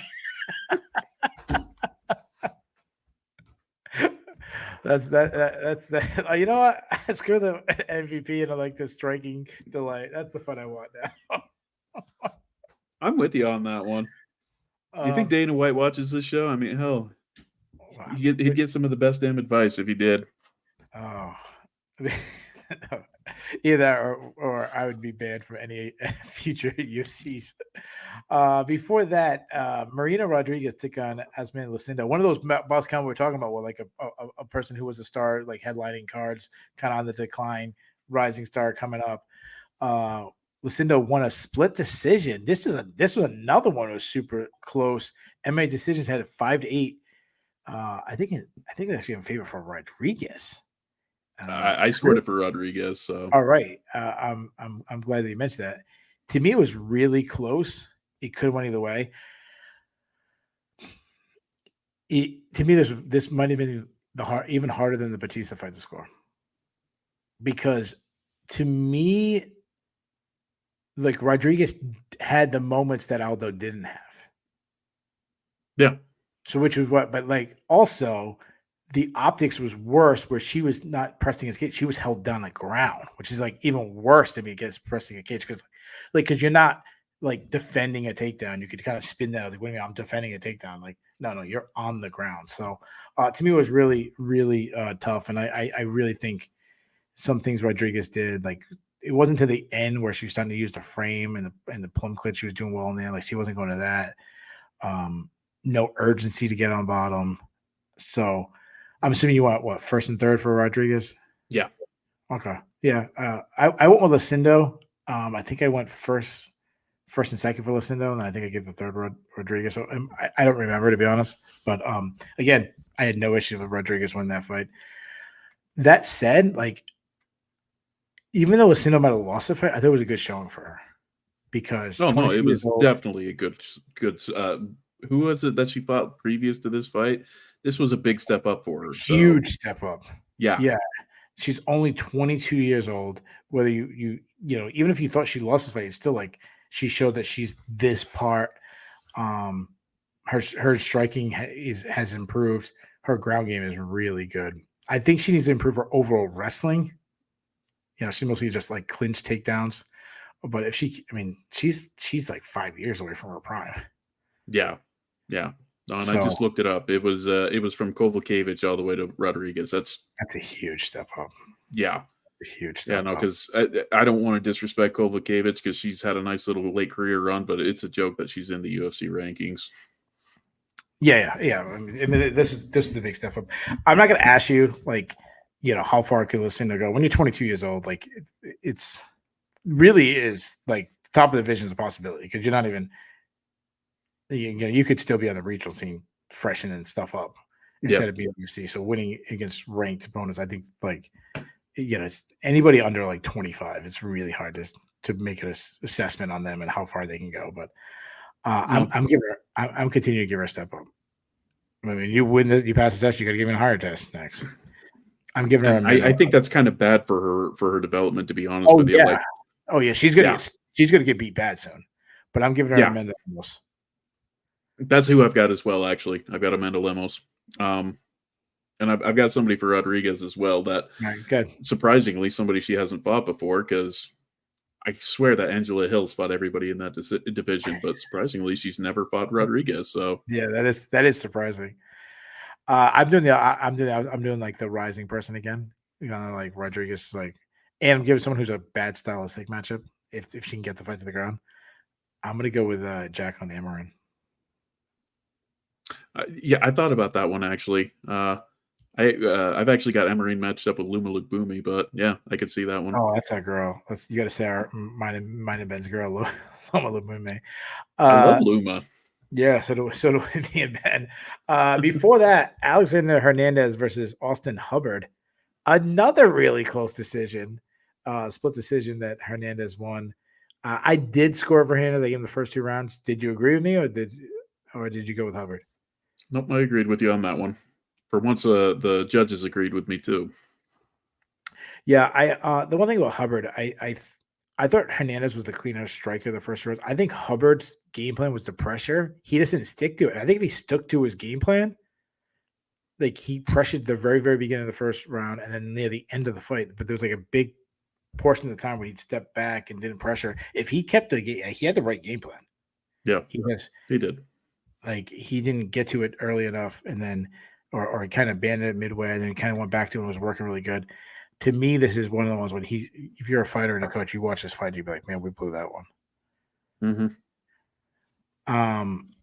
What do you think about Hernandez's performance? At this point, I think it's about as good as we're going to get from Hernandez. Agreed. He's got more talent than what he shows at this point, but he peaked when he thought that he was untouchable. You know, he's one of those guys. If you could go Men in Black, you know, they've got those pens where you erase the memory. If you could go and erase all of his losses, he'd probably be challenging for the title just because that guy thrives on his confidence. But, you know, he's got those losses in the back of his memory, you know, and some people, you know, they learn from their losses and others learn to lose. And unfortunately, it's been learning to lose from those losses for him.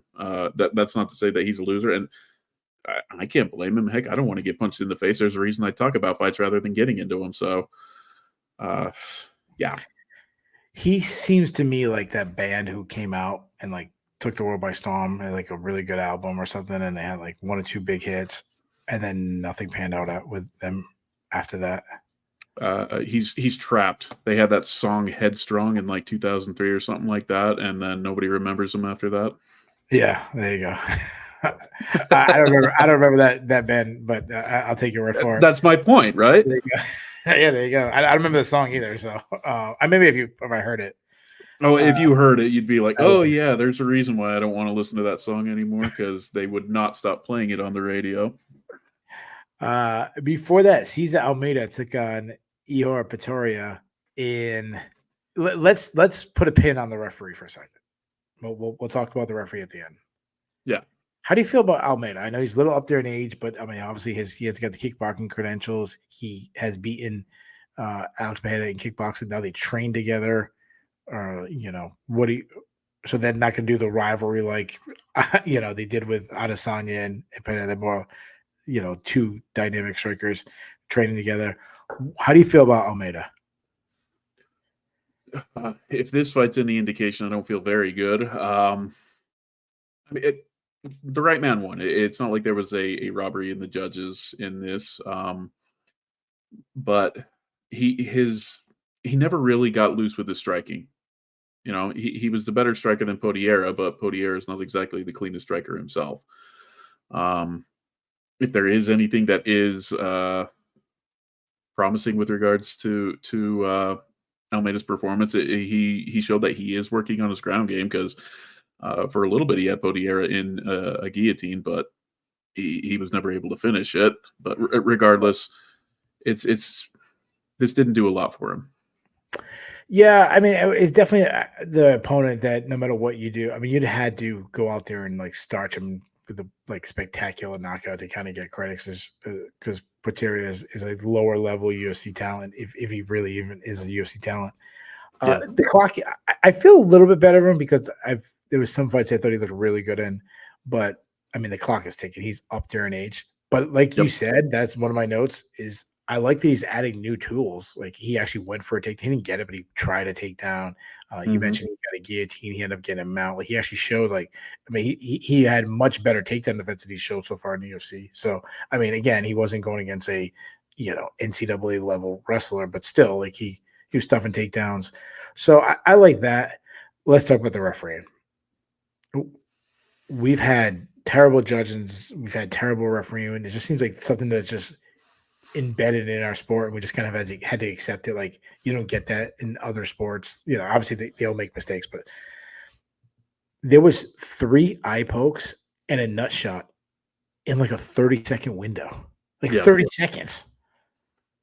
No point. There was a 4th eye poke later on in the fight. No point.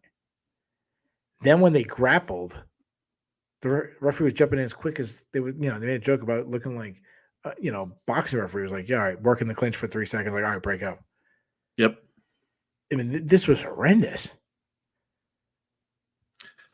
So I think it was a snowball effect. They said that in between the second and third rounds, Mike Beltran kind of pulled him aside and said, dude, you've got to step in there. You've got to take a point. At the very least, issue a warning, because he didn't even do that. He just, hey, can you see? Okay, we'll wait until you can see. Didn't go over to Almeida. Didn't really say anything, aside from, keep your hands closed, and that's it. That's not a hard warning. That's nothing like that. So I think after he got pulled over from Beltran, he got, he just face beat red, all that fun stuff, and he felt like, okay, the focus is on me. I can't make it be about me. But the problem is, if you are a referee, your job is to get involved when it's necessary, and he did not do that. And so he was trying to keep the focus on the fighters. And I think when he was, breaking it up, he was feeling the pressure of the crowd, and just everything snowballed for the poor guy. Yeah, I think he was trying to be liked or something. Yes, exactly. So and be saying like how terrible he is. A good referee would have. See, it's really hard with when you give warnings, when you give points. I'll admit that's hard, because especially eye pokes, because it's so unintentional. You're trying to frame. You're trying to, especially a striker trying to keep his distance. You're trying to frame. I get it. First eye poke could have been like, all right, dude, warning. Like, I know it's not intentional, but hey, you can't poke. Right afterwards, nut shot. I could even say, you know what? 2 different type of fouls. I've seen. It wasn't like his first time going low. He was going to the body early. Okay, I know you've punched him in the stomach like 20 times. Okay, that one went low. Even if you want to give another warning. Yeah. Then he eye pokes him right after that. Dude, I just gave you one. I'm taking a point. That's 3 fouls. I'm like, okay, he eye pokes him again. I'm taking another point. Right? So now you win the round 10-9. You actually lost the round 9-8. Yeah.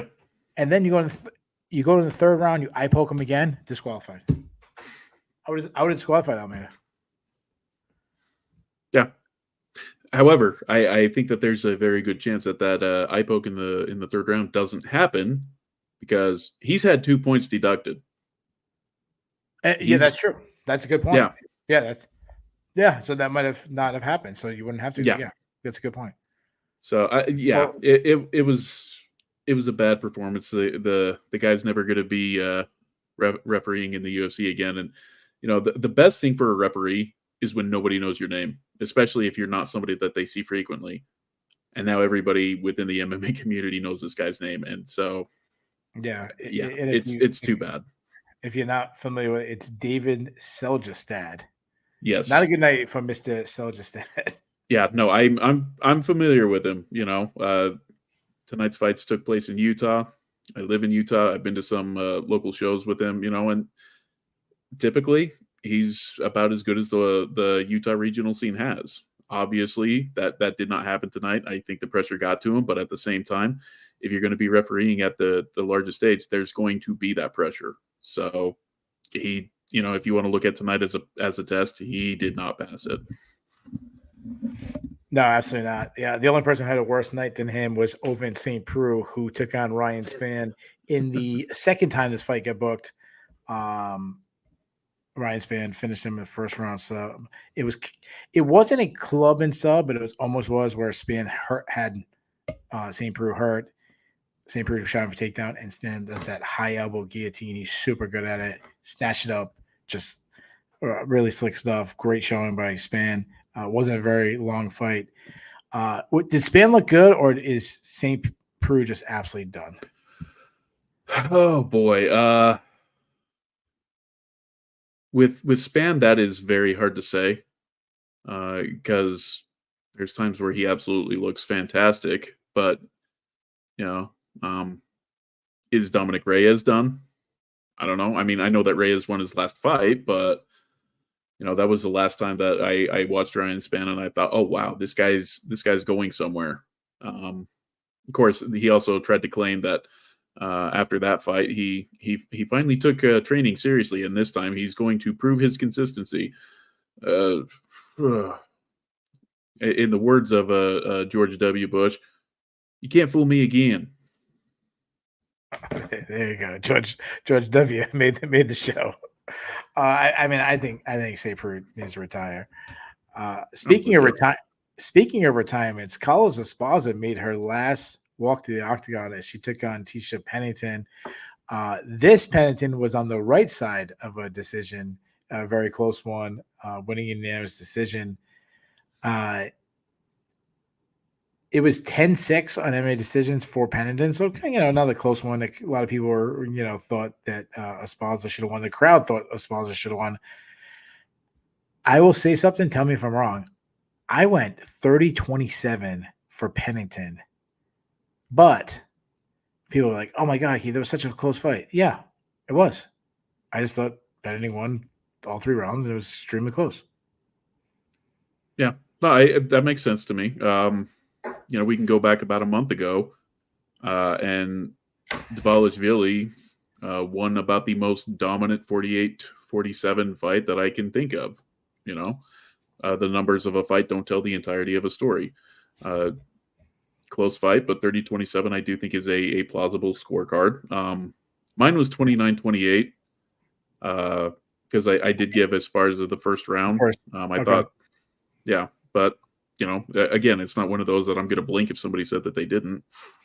Yeah, that was what I thought it was the closest round for Esparza. It just came down to damage versus control. I thought Pennington did enough in the first 2 minutes. I think she was kind of way ahead, and then Esparza came around late. But the problem is she spent too much time just controlling, and she kind of the last 20 seconds she kind of started to land in some ground pound trying to steal the round.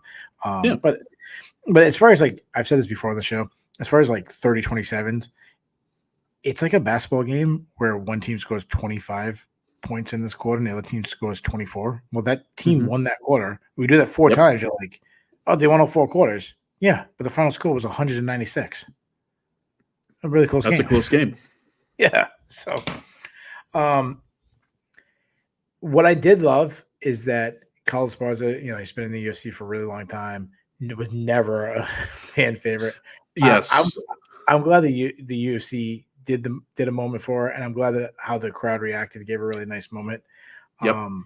How would you remember Carlos Esparza?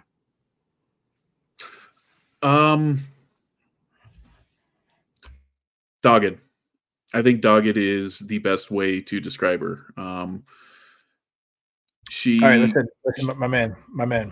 You're with Sherdog now? This is This ain't the bloody elbow. Really educated. You gotta explain what dog it means to the 3:15 a.m. listeners of Sherdog. And when I say you gotta explain that to the listeners, I mean explain it to me. She's just persistent.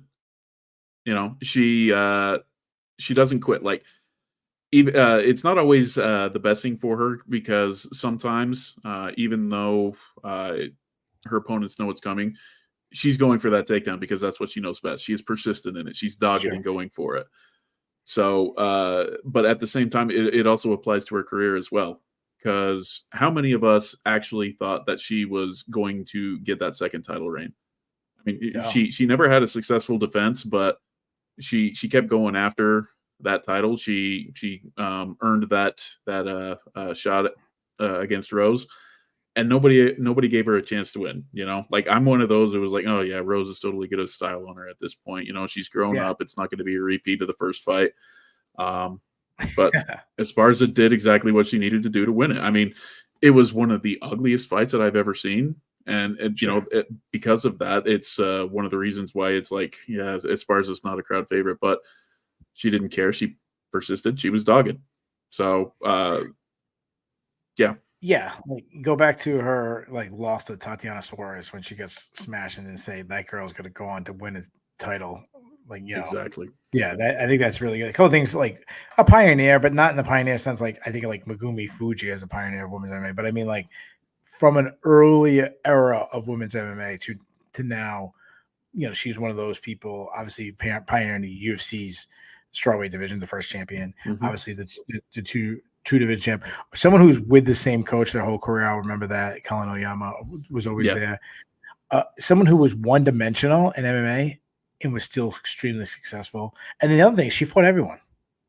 Like, say what you want. She never ducked anybody. She fought all the top people in the division. When you go through, the last 15 years of top strawweights, she pretty much fought every one of them. So, yeah, good for her. It would have been nice if she got a win to end her career, but I'm really glad the UFC at least gave her that montage.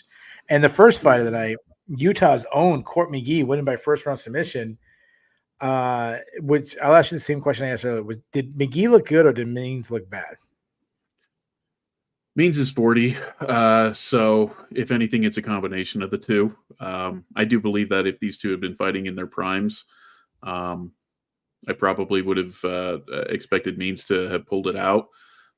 To be honest with you, I expected Means to pull it out going into the fight, but Court is every time it seems like I'm ready to write him off, he comes back and pulls out a W. Like I remember going into his fight with oh god, who's that? The one who beat Leon Edwards in his first UFC fight. Claudio Silva. I remember going into that fight just thinking Court's washed, but he goes out and pulls out a dominant performance. In this case, he goes out and pulls out the first finish in 14 years that he's had. So, yeah, that's great. That's great. 14 years. You get a submission. That might be a record for longest amount of time between finishes in the UFC. Yeah. That is pretty good stat. I love that he got in front of the Utah crowd and everything. The one thing I'll say about him, and again, I'm not believing in Court McGee at this point of his career is going to make a run, but he had neck surgery recently. Like maybe there is some reasons to see a little bit of improvement. Again, he just ended a losing streak and stuff. So, but good for him to have a nice moment in front of his hometown crowd. Absolutely. So there you guys have it. We've done all the fights. Let's do some of the fun stuff. Let's go. Let's see if we have it. Do we have the awards? Let's see. Usually Jay will give us awards. Usually Ben does all this stuff for me. Let's see. Let's see here. Oh, sorry. This is really, really good entertainment. Okay, we do have the awards. So I know what the awards are.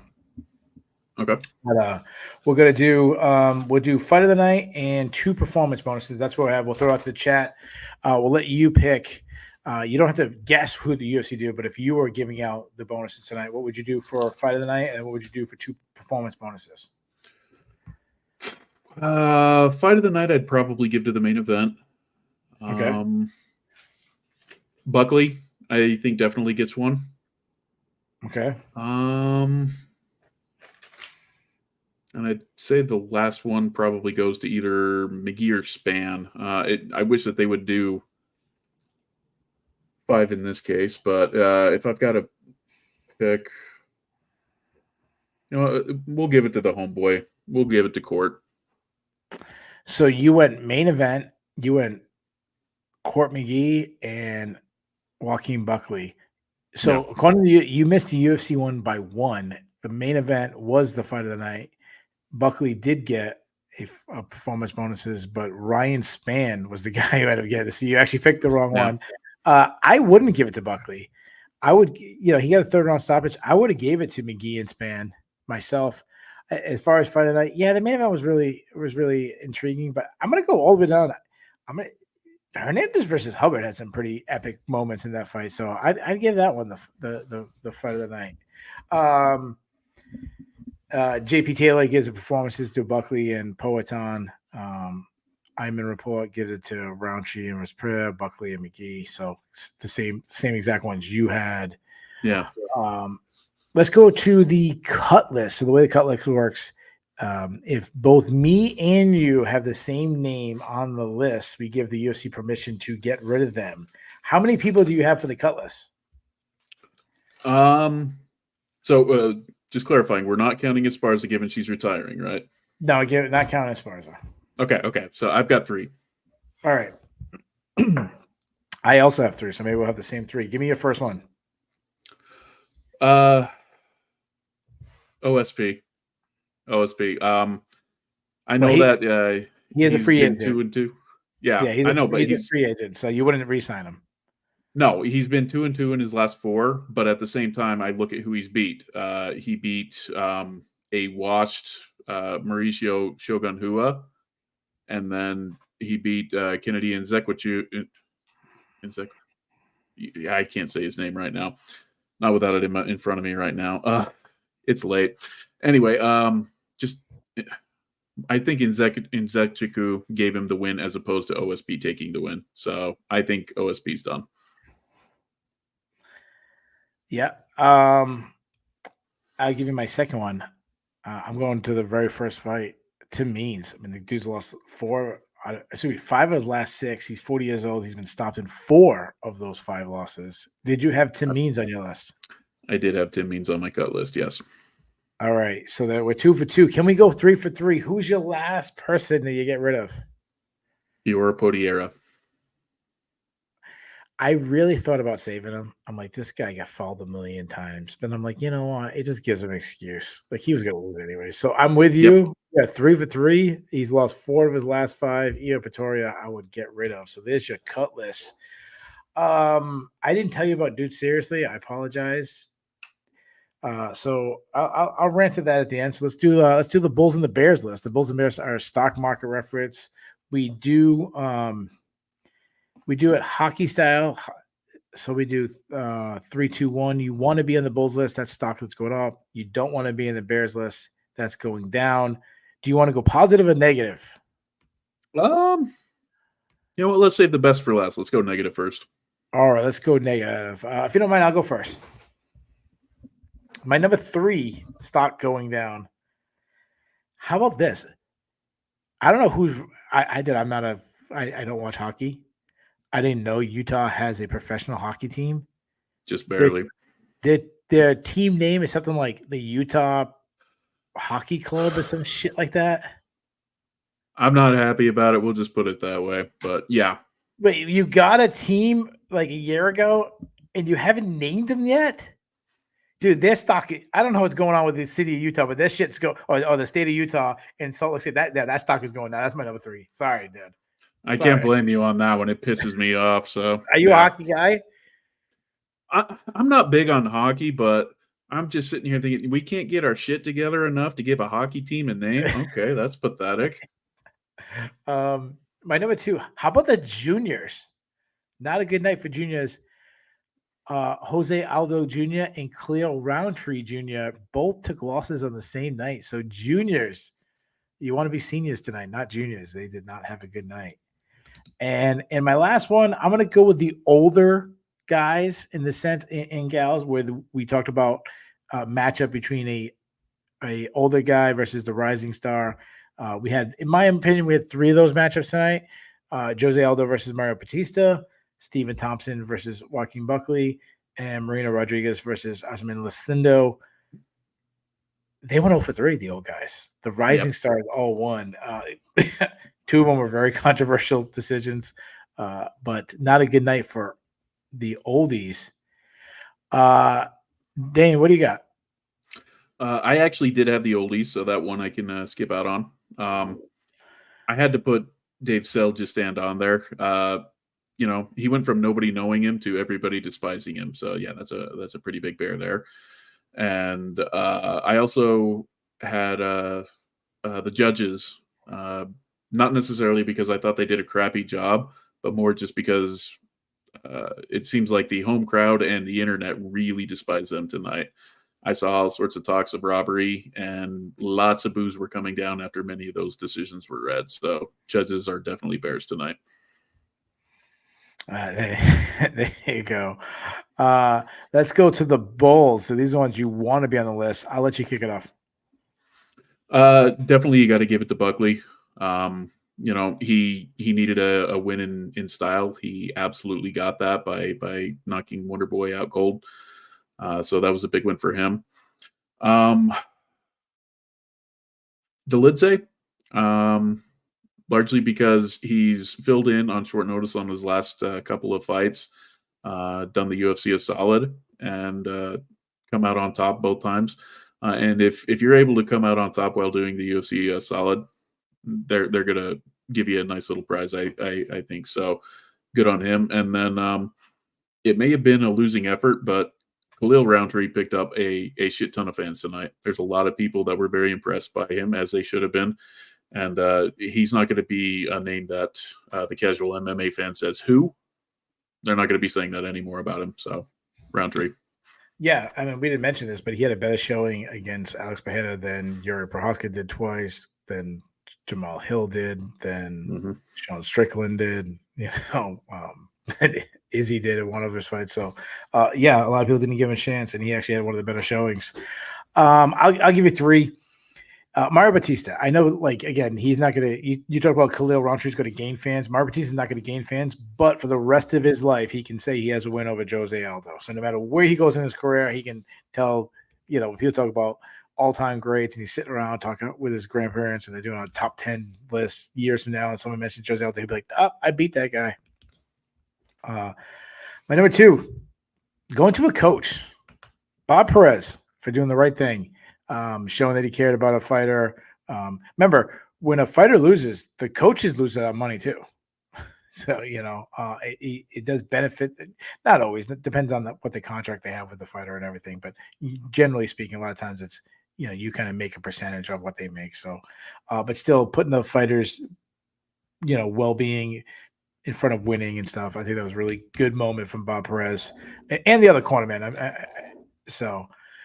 And number 1, this is kind of my rule. A lot of people don't think she won, but it's always kind of my rule. When you become a UFC champion, you're number 1 on my list.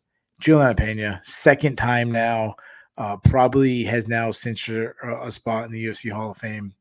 People have heard me write about the UFC Hall of Fame many times, how I feel about it, but Julianna Pena is number 1 bull on my list. I'll read some of the listeners. JP Taylor, Bulls, Pereira, and Buckley, Chris Wiz, Pereira, Buckley, and Delidze. Ivan Report also throws Delidze on there. Ninja Kitty, nice job. Mentioned Daniel Bobish in a UFC broadcast in 2001. That was a great moment by Joe Rogan throwing out the Mark Kerr one with the I got a shout out. I didn't notice.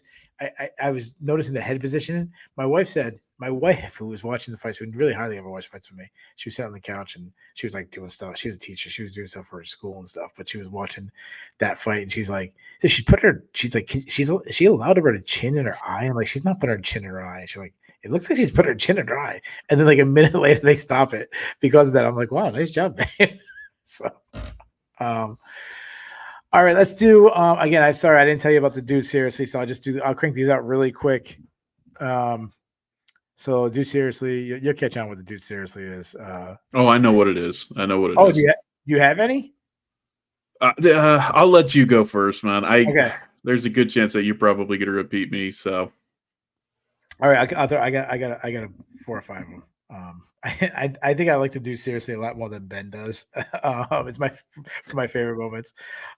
Tim Means, they keep announcing him as a wrestling coach, and then he keeps getting taken down so easy. Like, dude, you're the wrestling coach, and you get taken down that easy. Like, dude, seriously? Yeah.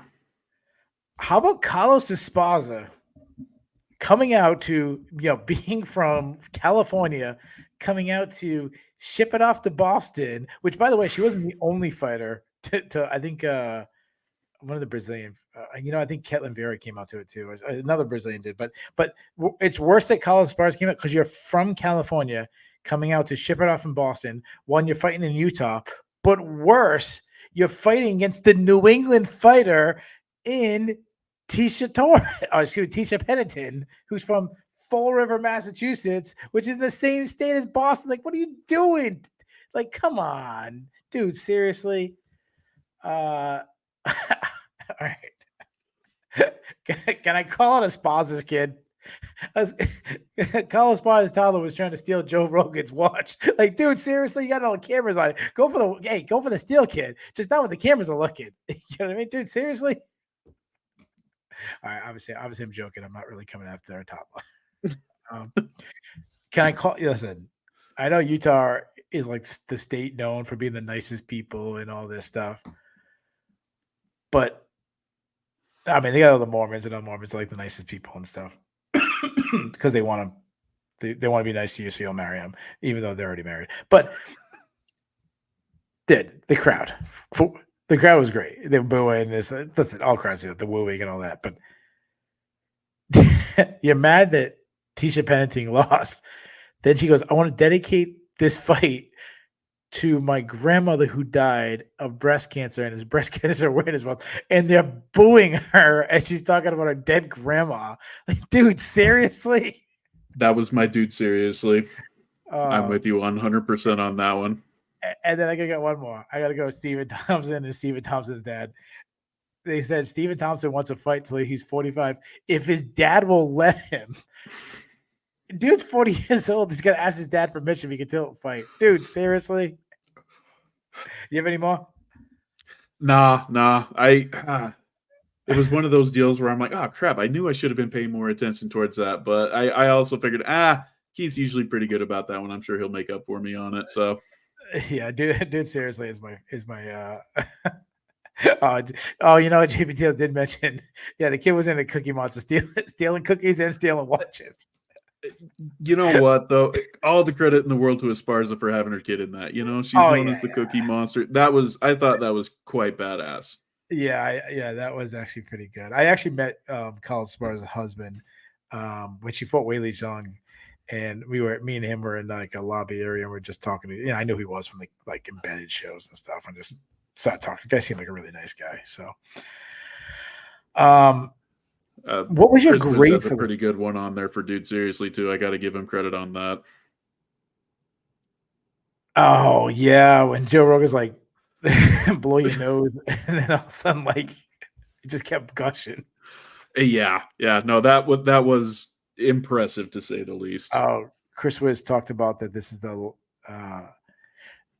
because the next one's in Abu Dhabi. Yeah, it's the last pay-per-view in America before the election, and Trump didn't walk out. Because Trump was in Pennsylvania tonight. Yeah, in Butler, the same place he got shot, same city, same spot. Well, he's Utah's going to go Trump, so it makes more sense for him to be in Pennsylvania to try to get the independence there. So he wasn't coming to Utah. Yeah. Well, I'll say this: he doesn't want to go to Utah. I mean, this is not a political show. Vote for whoever you want to, as long as you guys are nice to each other. I don't like me and Ben are so different when it comes to politics, but I still love the guy to death. So, like, I think we're examples of that. Yeah, it's cool to speak in Pennsylvania and try to win Pennsylvania, but how many people are watching the UFC? Like, you get like a free promo with tons of people watching. You should have been there. Anyways, obviously I don't run his campaign. What was your grade for the card? I gave it about a B. Like, there was nothing that I thought was like of the year. You know, there was no knockout of the year, no fight of the year or anything like that. But there wasn't anything that was truly bad. It was overall a good, solid card. I feel like the main event delivered more than what we expected, and so did the co-main event, if we're being honest. So I think a B is a good, solid grade for it. Yeah, I had it right. I wrote down a B minus. So yeah, I'm cool with that. Like, I agree. Like, there was no one thing I'll say. There was no really boring parts. Yeah. No, the worst fight had probably people screaming on the internet the most, and that's because of the inept refereeing. So yeah, that's true. So that was boring, but like, it was Jose Aldo in it, so like that's never boring. Who was your listener of the night? Ooh, that one's hard to say. I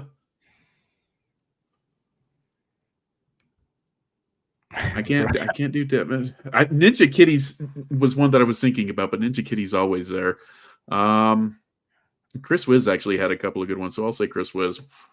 Yeah, Chris Wiz. He's always good. I'm gonna go to a guy I mentioned earlier. I'm gonna go someone I haven't given it to a really long time. I'm gonna go 1 foot out the door. 1 foot out the door. I mean, there was great listeners all night. No, I agree. So there you have it. We've gone over 2 hours. We believe this is the most in-depth recap show there is. Dayne, thank you so much, man. That's what, 2 of the last 3 shows you've done the recap? Something like that. I'll say 2 out of the last 4. I've made a couple of appearances on Check the Kick with Dev as well. He's gracious enough to have me. Very, very happy to be a part of the Sherdog family at this point. And the reason why I gave one foot out the door listener of the evening, that's gonna be my name if Dayne keeps doing these shows. My name's gonna be one foot out the door as he keeps squeezing me out. I don't believe that. I think that these listeners would absolutely be furious if I were to replace you. So no worries about that. So there you guys have it. Thank you so much, Dayne. Thank you guys for the listeners. This was UFC 307. Me and Ben will be back doing the preview show. We'll be doing it's Brandon Royval versus Tatsuro Taira card. So that'll be out Monday morning. We'll be back next week recapping that card. So make sure you check that out. Thanks again to Dayne one more time. Thanks for listening. See you guys next time.